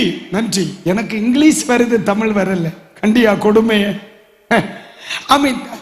தோத்திரம். வருகைக்கு எதிர்பார்க்கிறவனுடைய தகுதிகள் அப்படின்னு ஒரு வசனம் கூட படிப்போமா? இன்னை போல். யூதா எழுதிய நிருபத்தை எடுங்க. யூதா எழுதிய நிருபம். உங்க பைபிள்ல எத்தனை அதிகாரம் இருக்குன்னு ஒண்ணு லைட்டா எத்தனை இருக்கு? ஒண்ணுதான் இல்லையா? அப்போ எங்க பஞ்சாயத்துலயும் ஒண்ணுதான். 21ஆம் வசனத்தை எடுங்க. 21ஆம் வசனத்துல கடைசி வார்த்தை என்ன சொல்லுதுன்னு பாருங்க. ஆனா கடைசி வார்த்தை என்ன சொல்லுது? நம்முடைய கர்த்தராகிய இயேசு கிறிஸ்துவனுடைய இரக்கத்தை பெற காத்திருங்கள். எல்லாரும் இந்த வார்த்தையை இணைந்து சொல்லுவோமா? எல்லாரும் பைபிள் வச்சிருக்கீங்கல்ல, எல்லாரும் சேர்ந்து சொல்லுங்க. கர்த்தராகிய இயேசு கிறிஸ்துவனுடைய இரக்கத்தை பெற காத்திருங்கள். இது ஏது இந்த இரக்கம்? இயேசு கிறிஸ்துவனுடைய வருகை இல்ல, அதான் வருகை. வருகை குறித்து சொல்றார். யூதா தன்னுடைய பொதுவான நிருபத்தை அவர் எழுதும் பொழுது சொல்லுகிறார், சபையே, இயேசு கிறிஸ்துவனுடைய இரக்கம் என்று சொல்லுகிற வருகைக்காக நீங்கள் என்ன செய்யுங்க? காத்திருங்க என்ற. ஆனா காத்திருக்கிறவர்கள் ஒரு சும்மா நானு ரொம்ப கேஷுவலா பேசுறவன். இப்போ நம்ம முன்னால எல்லாம் மீன் கடைக்கு போய் தானே வாங்குவோம் இல்லக்கா? இங்கெல்லாம் இப்ப கொண்டு வராங்களா? கடைக்கு போறீங்களா? கடைக்கா போறீங்க? கொண்டு வராங்க இல்ல. நம்ம வீட்டுக்கு நம்ம ஊருக்கு இப்ப எத்தனை மணிக்கு மீன்காரர் வருவார்? 10 மணிக்கு வருவார். அவரை நீங்க காத்திருந்தீங்கன்னா கையில என்ன இருக்கும்? மீன்காரரை காத்திருங்க இருக்கிறவங்க கையில என்ன இருக்கும்? காசு இருக்கும். ரொம்ப நன்றி பாஸ்டர், இல்லைன்னா கொண்டு விடுவான். கூட என்ன இருக்கும்? வாங்கணும்னா ஒரு பேப்பர் இல்லது ஒரு கவர், ஒரு கூட இருக்கணுமா இல்லையா? பால்காரர் எத்தனை மணிக்கு வருவார்? 4 மணிக்கு வருவார். அவரை காத்திருக்கிறவங்க கையில என்ன இருக்கும்? மீன் வாங்குறவனுக்காக நம்ம செம்பு வைக்கிறது இல்லை, செம்பு வைக்கிறது இல்லை. கையில செம்பு வச்சுட்டு மீனுக்கா காத்திருந்தா பக்கத்து வீட்டுக்காரர் சொல்லுவா, இவளுக்கு இப்ப லூஸ் ஆக்குன்னு. ஏன்னா அவளுக்கு தெரியும், பால் வாங்கும் தான் செம்பு வச்சிருக்கணும் அல்லது ஒரு பாத்திரம் வைக்கணும். மீன் வாங்க காத்திருக்கும் என்னதான் இருக்கணும்? பேப்பரோ கவரோ இருக்கணும். இது விவரம் உள்ளவனுக்கு தெரியும், நமக்கு அது உண்டு. அதனாலதான் நான் இது சொன்னப்ப நீங்க சிரிச்சியா? சிரிக்காதவர்களை குறித்து எனக்கு தெரியாது, யோசிக்க வேண்டிய விஷயம். ஆனா இப்ப நம்ம எதற்கா காத்திருக்கணும்? வருகைக்கா காத்திருக்கணும். வருகைக்கா காத்திருக்கிறவர்களுக்கு என்ன இருக்கணுமா? 20ஆம் வசனத்திலிருந்து படிப்போமா? 20ஆம் வசனம். தங்கச்சி படிக்குதியா? ட்ரை பண்ண மக்களே. ஒண்ணும் இல்லை, பயப்படாது. அவர்கள் சிலுவையில் சிந்தின இல்லையா மக்களே? நம்ம இனி எங்க இருக்கா? உண்மையில சொல்லுதே மோனே இல்ல பாவம், அவ்வளவுதான். பாசையா பாஸ்டர் படிக்கிறார். நீ எங்க வர நீ எங்க இருக்க? இங்க இல்லையடி, மீன் கடைக்கு போயிருப்பா. 9 மணிக்குமா இருக்கு? அழுவி இருக்குமே. நாளை நீ வரணும் கண்டிப்பா. பாஸ்டர் ஐயா படிக்கணும். நீங்களோ பிரியமானவர்களே, உங்கள் மகா பரிசுத்தமான விசுவாசத்தின் மேல். அப்ப முதல்ல பேசிக் என்ன இருக்கு பாஸ்டர்? மகா பரிசுத்தமான விசுவாசம். அல்லேலூயா. இன்னைக்கு நிறைய சபைகளில் பணக்காரன் மதிக்கப்படுறாங்க இல்ல பாஸ்டர், செல்வந்தர்கள் மதிக்கப்படுறாங்க இல்ல பாஸ்டர், அப்படித்தானே? ஆனா உண்மையிலேயே யார் தெரியுமா அங்கீகரிக்கப்படணும்? விசுவாசத்தில் அடிப்படையா வச்சிருந்தோம். அவ ஏழையோ பணக்காரனோ, அவன் தெய்வத்தின் மேல் வைத்த விசுவாசத்திலே உறுதி உள்ளவனானால் அவன்தான் நம்ம சபைக்கு முதுகெலும்பு. அல்லேலூயா. அப்ப பைபிள் என்ன சொல்லுது? மகா பரிசுத்தமான விசுவாசத்தின் மேல் உங்களை உறுதிப்படுத்திக் கொண்டு. தொடர்ந்து படிங்க பாஸ்டர். பரிசுத்த ஆவிக்குள் ஜெபம் பண்ணி. அப்ப சொல்ற செகண்ட் ஒன் பிரேயர். ஆனா அந்த ஜெபம் எப்படி இருக்கணும்? ஆவியின் நிறைவுல இருக்கணும். அதனாலதான் பரிசுத்த ஆவியை பெரு, பரிசுத்த ஆவியை பெருன்னு சொல்ற. சில ஆட்கள் அது நம்ம சபைக்கு ஒண்ணும் வேண்டான்னு சொல்லி நடப்பாக்கும். கேட்டீங்களா? ஆவியில ஜெபிக்கணும்னு யூதா சொல்லுகிறார். ஆவியில ஜெபிக்கணும்னா ஜெபிக்கிறவன் ஆவியினால் நிரப்பப்பட்டவனா இருக்கணும். ஆவியில ஜெபிக்கணும்னா ஆவியினால் நடத்தப்படுகிறவனா இருக்கணும். அபிஷேகம் பெறுவதும் ஆவியினால் நிரம்புறதும் எல்லாம் பெந்தைக்கோஸ்தேக்காரர்களுக்குரிய குத்துவ பாட்டம் ஒண்ணும் இல்ல. அது பரலோகத்துக்கு போகணுங்கிற ஆசை உள்ளவனுக்கு இருக்க வேண்டிய அடிப்படை தகுதி. அல்லேலூயா. இரண்டாவது எதுல ஜெபம் பண்ணணும்? ஆவியில ஜெபம் பண்ணணும். அதனாலதான் அபிஷேகம் பெற்ற பிள்ளைகள் ஆவியில ஆராதிக்குமா சவுண்டு கேட்குது. அல்லேலூயா. சில சொல்லுவாங்க அவங்க ஜெபம் பண்ணா மட்டும் என்ன சத்தம், அவங்க ஆராதிக்கும் பொழுது என்ன சத்தம். இது நம்ம சத்தம் பிளஸ் ஆவியானவர் இணையும்போ கொஞ்சம் சவுண்டு ஜாஸ்தியா தான் இருக்கு. இன்னும் என்ன செய்யதாக்கா?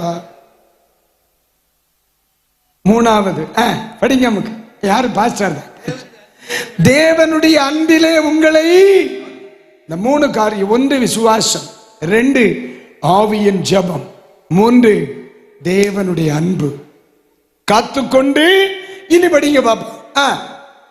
நித்திய ஜீவனுக்கு ஏதுவாக நம்முடைய கர்த்தராகிய இயேசு கிறிஸ்து அவருடைய இரக்கத்தை பெற காத்திருங்கள். ஒரு அல்லேலூயா சொல்லுங்க. அப்ப ஒண்ணு கவனிக்கணும், இந்த கொலோச சபையை பரிசுத்தனாய் பவுல் பார்க்கிறார். என்னெல்லாம் இருக்கிறது? விசுவாசம் இருக்கு. ரெண்டு, சகல பரிசுத்தவான்களின் மேலுள்ள அன்பு இருக்கு. பஸ்ரியா, ஒரு மனிதனிடத்துல அன்பு இருக்குதுன்னா இன்னொரு கேரக்டர் அவனுக்குள்ள மறைஞ்சிருக்கு. ஒரு பாஸ்டர்ட்ட பழகிறோம், அவர் ரொம்ப நேசிக்கிறார்னா அவரிடத்துல இன்னொரு கேரக்டர் மறைந்திருக்கு. ஒரு விசுவாசி, ஒரு அக்கா, ஒரு அன்னை, அவங்கள்ட்ட நம்ம பழகிறோம். அவங்க மற்றவங்கள மாதிரி இல்லை, ரொம்ப இயல்பா பழகிறாங்க, ரொம்ப இயல்பா பழகிறாங்க, அன்பா பழகிறாங்க, நேசிக்கிறாங்கன்னா அவங்கள்ட்ட கண்டிப்பா இன்னொரு கேரக்டர் இருக்கும். அது என்ன கேரக்டர் தெரியுமா? யோவான் 14 அதிகாரம் எடுங்க. யோவான் 14 அதிகாரம் எடுங்க. யோவான் 14 அதிகாரம் எடுங்க. எடுத்துட்டீங்களா? இந்த 14 அதிகாரத்துல 21 வசனத்தை படிங்க. 21. என் கற்பனைகளை பெற்றுக்கொண்டு அவைகளை கை கொள்ளுகிறவனே. ஒரு மனுஷன் சிநேகிக்க தெரியுதுன்னா அவன் வேதத்தை வாசிச்சு அதன்படி வாழ விரும்புகிறவன் அர்த்தம். அல்லேலூயா. அதுதான் அவன். தெய்வத்தை ஒருத்தன் சிநேகிக்கிறான்னா அவருடைய வசனத்தை வாசிச்சு அதன்படி நடக்க பழகுகிறவன். உடனே புரிஞ்சிடும். உடன் சகோதரன் அவன் நேசிக்கிறானா, ஒரு வார்த்தை நான் திட்டுறேன், அவன் மேல தப்பே இல்லை, இருந்தாலும் போட்டுனே நம்ம மேல சகோதரர்கள், அந்த அன்பு அவனிடத்தில் இருக்குதுன்னா உண்மையிலே அவனுக்குள்ள என்ன கிடக்கு? வசனம் கிடக்கு. வசனம் உள்ள இல்லைன்னா பகை இருக்கும். வசனம் உள்ள இல்லைன்னா விரோதம் இருக்கும். வசனம் உள்ள இல்லைன்னா வைராக்கியம் இருக்கும். வசனம் உள்ள உண்டுன்னா அவனால ஒன்னே ஒண்ணுதான் செய்ய முடியும், சிநேகிக்க மட்டும். அல்லேலூயா. தெய்வ மக்களே, இன்றைக்கு முதலாவது நாள் ராத்திரி கொலோச சபையின் மூலமா நம்மோடு தெய்வம் பேசணும். ஒரு மனுஷனுக்குள்ள வசனம் கிடைக்குதுன்னா அவன் சிரிச்ச சந்தோஷமா இருப்பான். அவனால சிநேகிக்க மட்டும்தான் தெரியும். அவனால எவரையும் சிநேகிக்க முடியும். இயேசுவால எல்லாரையும் சிநேகிக்க முடிஞ்சது இல்லையா? அதனால தானே சொன்னார், தன்னை காட்டி கொடுத்தவனை என்ன கூப்பிட்டார்? சிநேகிதனை என்ன இல்லையா கூப்பிட்டார்? அப்ப என்னால நேசிக்க முடியலன்னா எனக்குள்ள என்ன இல்லை? வசனத்தின் அழுத்தம் இல்லை, வசனத்தினுடைய வாஞ்சை இல்லை, வசனம் எனக்குள்ள வேலை செய்யல. அது வேலை செய்யது குறையும்போ உன்கிட்ட பேச முடியாம வரும், பகை வரும். வசனம் ஒரு மனுஷனுடைய ஜீவிதத்துல வெளிப்பட்டா அவனால யாருகிட்டையும் பகையா இருக்கவே முடியாதவக்கா. அவன் நினைச்சா கூட, அவன் நினைச்சாலும் அவனுக்குள்ள இருக்கிற வசனம் விடாதவனே, அவனுக்கு முடியும் சிநேகிக்க மட்டும்தான். அல்லேலூயா. அந்த வசனம் அவனை சிநேகிக்க படிப்பிக்கும், அவனை இன்ஸ்பிரேஷன் கொடுக்கும், இன்னும் சிநேகிக்க. அதனால தானம்மா தேவனுடைய வார்த்தைக்கும் தாவீதுக்கும் இடையில் என்ன இருந்தது? உறவு இருந்துச்சுல்ல. தாவீது என்ன சொல்லுகிறார்? அதிகாலமே எழும்பி ஆயத்தமாகி உம்முடைய சமூகத்தில் என்ன செய்வேன்? 1000 நாளை பார்க்கலும் பிரகாரங்களில் இருக்கிற ஒரு நாள் ஆலயத்தில் வேதத்தை ஆராய்ச்சி பண்ணும்படி சொல்றாரா இல்லையா? அப்ப வசனத்திற்கும் தாவீதுக்கு இடையில என்ன இருக்கு? ஒரு உறவு இருக்குல்ல. பாத்தீங்களா? தாவீதால சவுல நேசிக்க மட்டும்தான் முடியுது. ஆனா சவுலால தாவீதை விரோதிக்க மட்டும்தான் முடியுது. ஏன் தெரியுமா? சவுலுக்குள்ள வசனம் இல்லை, தாவீதுக்குள்ள வசனம் உண்டு. சவுலுக்குள்ள அபிஷேகம் இல்லை, தாவீதுக்குள்ள அபிஷேகம் உண்டு. அபிஷேகம் உள்ள உண்டுன்னா அதை சிநேகிக்க மட்டும்தான் வைக்கும், விரோதிக்க வைக்காது. அது விரோதமா இருக்காதுன்னு மக்களை தெளிவா சொல்லுதே. தகப்பன் தன் பிள்ளைகளுக்கு சொல்ற மாதிரி சொல்றேன். நன்மையிலேயே அபிஷேகம் பெற்றவனானால் என்னால விரோதிக்க முடியாது, என்னை சிநேகிக்க மட்டும்தான் என்னால முடியும். உண்மையிலேயே எனக்குள்ள ஆண்டவருடைய உண்மையான வசனம் உண்டாகுமானால் என்னால விரோதிக்க முடியாது. அபிப்பிராய குறைவுகள் எல்லாம் இருக்கும். எனக்கு அவியல் பிடிக்கும், உங்களுக்கு பொரியல் பிடிக்கும். உங்களுக்கு கோழி இறைச்சி பிடிக்கும், எனக்கு மட்டன் பிடிக்கும். டேஸ்ட் வேற. ஆனா உன்னை வெறுக்க என்னால முடியாது. ஏன் தெரியுமா? எனக்குள்ள என்ன இருக்கு? சனம். சொல்லுகிறார், உங்களை நினைச்சு நான் ஆண்டவருக்கு நன்றி சொல்றேன். ஏன் தெரியுமா? ரட்சிப்பிற்கு ஏதுவான சுவாசமும் தேவனுடைய அன்பை கொண்டு வருகிற வசனத்துக்கு ஏதுவான தேவ சிநேகமும் உங்கள்கிட்ட இருக்கு. உங்களுக்காக நான் கர்த்தரை ஸ்தோத்திரிக்கிறேன். எத்தனை பேர் இன்னைக்கு ராத்திரி பொழுதுல என்னோடு இணைந்து ஆண்டவருக்கு வலதுகரம் உயர்த்தி ஸ்தோத்திரம் பண்ண முடியும்? அல்லேலூயா, அல்லேலூயா, அல்லேலூயா. இந்த சபையை நினைச்சு அவர் ஸ்தோத்திரம் பண்ற. ஆண்டவரே, கொலோசைய சபைக்காக ஸ்தோத்திரம். இதுதான் சபை. இந்த சத்தத்தை வெகு தூரங்களில் இருந்து கேட்கிற எல்லாருக்கும் நான் சொல்லுவேன், பகையை உன் சபை கொண்டிருக்கிறதா? அங்கே கிறிஸ்துவை தவிர எல்லாம் இருக்கும். தெளிவா சொல். கிறிஸ்துவின் சபை என்றால் அங்கே விசுவாசம். கிறிஸ்துவின் சபை என்றால் தெய்வ சிநேகம். அந்த சபையை நம்ம தூரத்தில் இருந்து பார்த்து ஆண்டவரே உமக்கு ஸ்தோத்திரம். நானு ஒரு வாரம் எப்படி ஒரு 4 மேடையாகிலும் கால் மிதிச்சிருவேன். திங்கக்கிழமை காலையில சத்தியமங்கலம், ராத்திரி சத்தியமங்கலம், செவ்வாய் புதன் நம்முடைய சபை, இன்னைக்கு தென்காசி, இன்னைக்கு ராத்திரி உங்களுக்கு, எப்படி ஒரு 4 மேடை கால் வச்சிருக்கேன். நான் சில சபைகளுக்கு போகும் பொழுது நம்மளை மறந்து அழுது போகும் சகோதரா. அந்த சபைகளுக்குள்ள இருக்கிற தெய்வ சிநேகம் அழுது. அப்பா, தெய்வம் கிருபை பொருந்தின ஒரு சபையை இன்னும் பூமியில வச்சிருக்கீங்களேப்பா. இயேசு சிலுவை சுமந்தது வீணா போகல.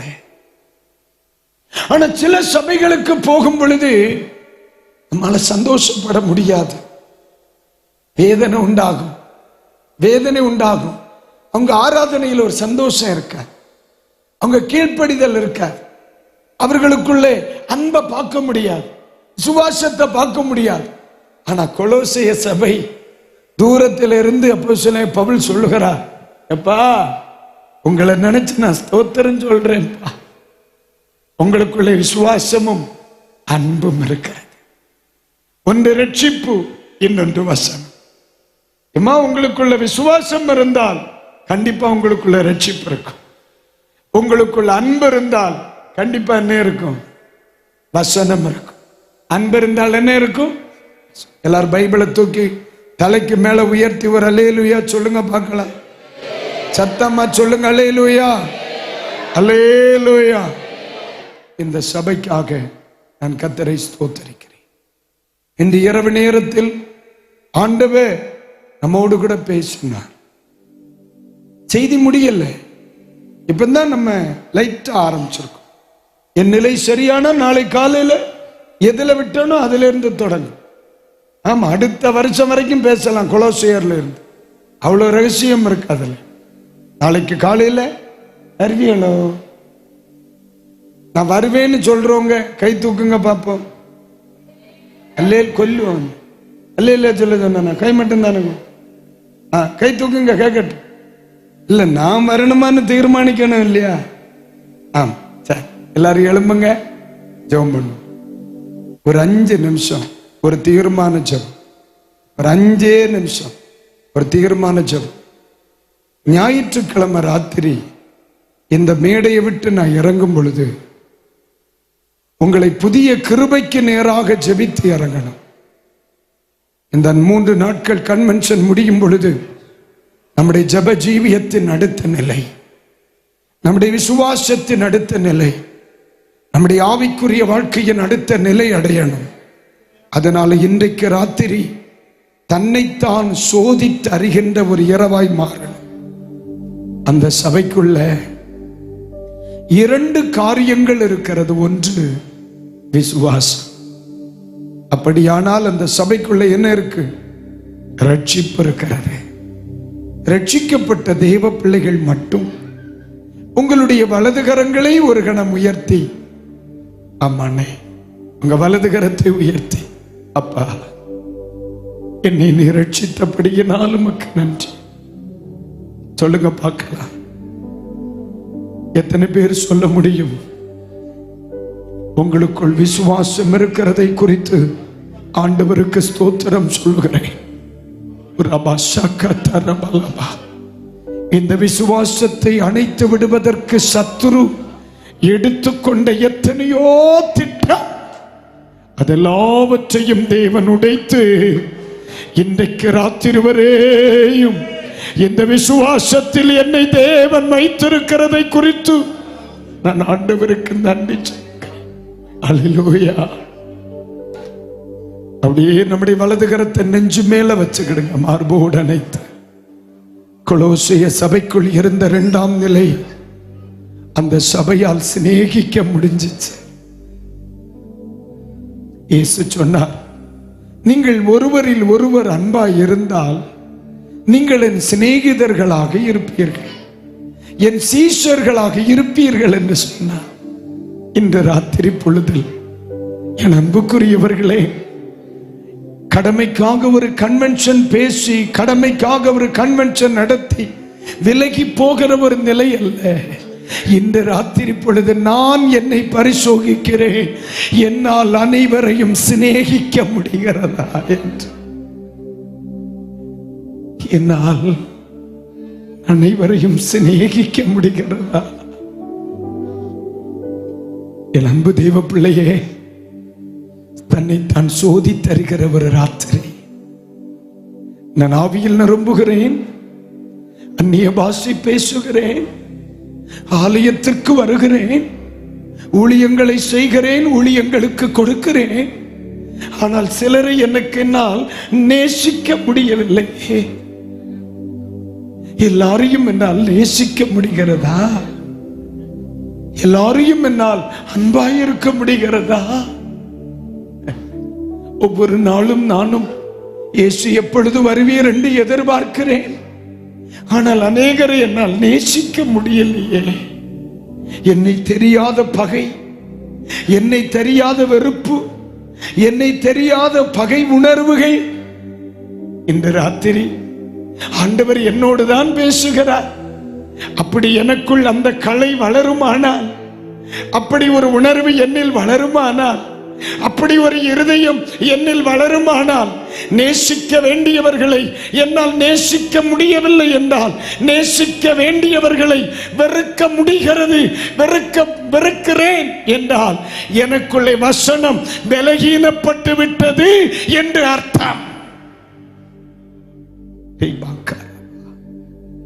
இந்த முதல் நாள் கன்வென்ஷன் எத்தனை பேர் இன்னைக்கு ராத்திரி, ஆண்டவரே ஐம் சாரி, கடந்த வருடங்களில், கடந்த நாட்களில் என் விசுவாச பலகீனத்தை நான் உணர்கிறேன், மற்றவர்களையும் உம்மையும் நேசிக்கிறதில் நான் குறைவுள்ளவனாக இருக்கிறேன், இன்று இரவு நேரத்தில் கர்த்தர் என்னோடு பேசுகிறேன். ஒரே ஒரு கணம் இந்த சத்தம் கேட்கிற எல்லாருக்கும் சொல்லுகிறேன், ஒருவேளை இந்த வார்த்தைக்கு முன் நீங்கள் உங்களை பலகீனர்களாய் குறைவுள்ளவர்களாய் கண்டால், அது யாராய் இருந்தாலும் சரி, உங்க 2 கைகளையும் ஒரு கணம் உயர்த்தி ஆண்டவரோடு ஒப்புரவாக போகிறோம். தேவ சமூகத்தோடு ஒப்புரவாக போகிறோம். அல்லேலூயா. அபிஷேகம் பெற்ற தாவீதனால் சவுலை சிநேகிக்க முடிந்தது. ஆனால் சவுலினால் தோத்திரம் தாவீதை நேசிக்க முடியவில்லை. அப்படியே நேசித்தாலும் அந்த அன்பு நிரந்தரமாக இருக்கவில்லை. இன்றைக்கு ராத்திரி பொழுதில் ஆண்டவர் என்னோடு பேசுகிறார். ஆண்டவர் என்னோடு பேசுகிறார். பிரசங்கிக்கிற என்னோடு பேசுகிறார். பிரசங்கிக்கிற என்னோடு பேசுகிறார். வசனத்தை பேசுகிற என்னோடு பேசுகிறார்.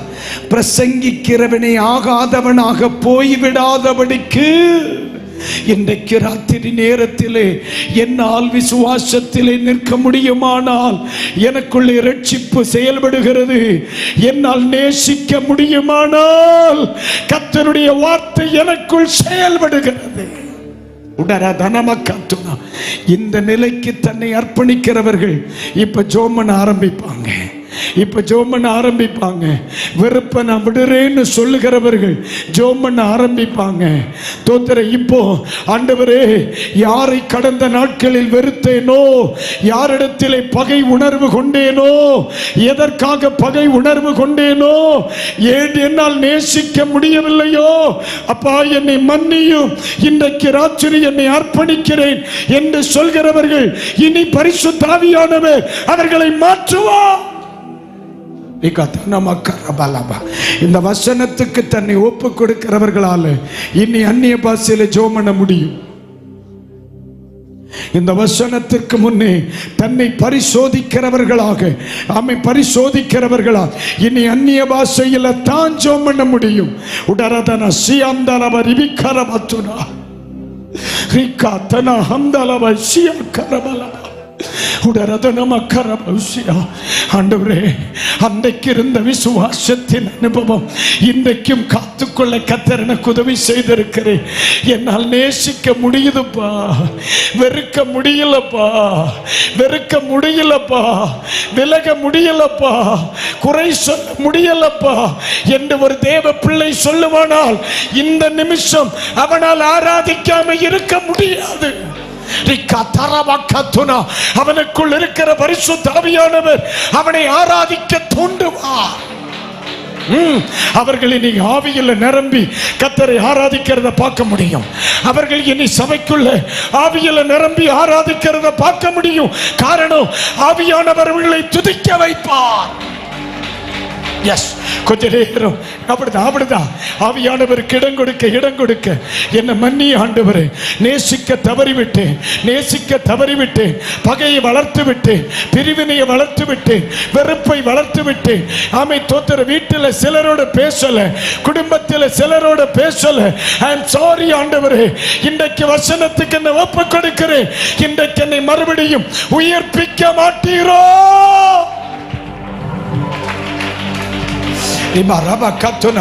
அந்த வார்த்தையை கேட்க கேட்க கேட்க, வசனத்தை கேட்க கேட்க ஆவியில பலன் உண்டாகிறது நான் பார்க்கிறேன்.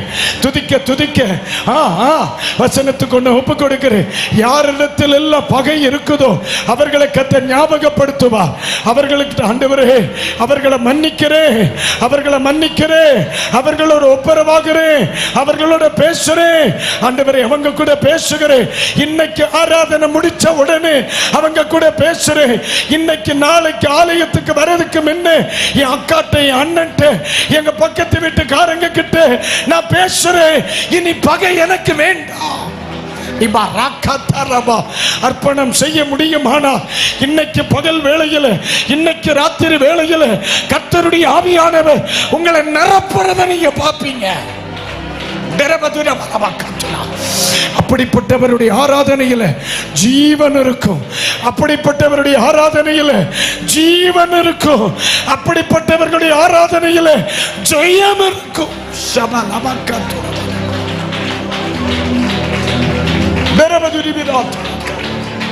Jesus.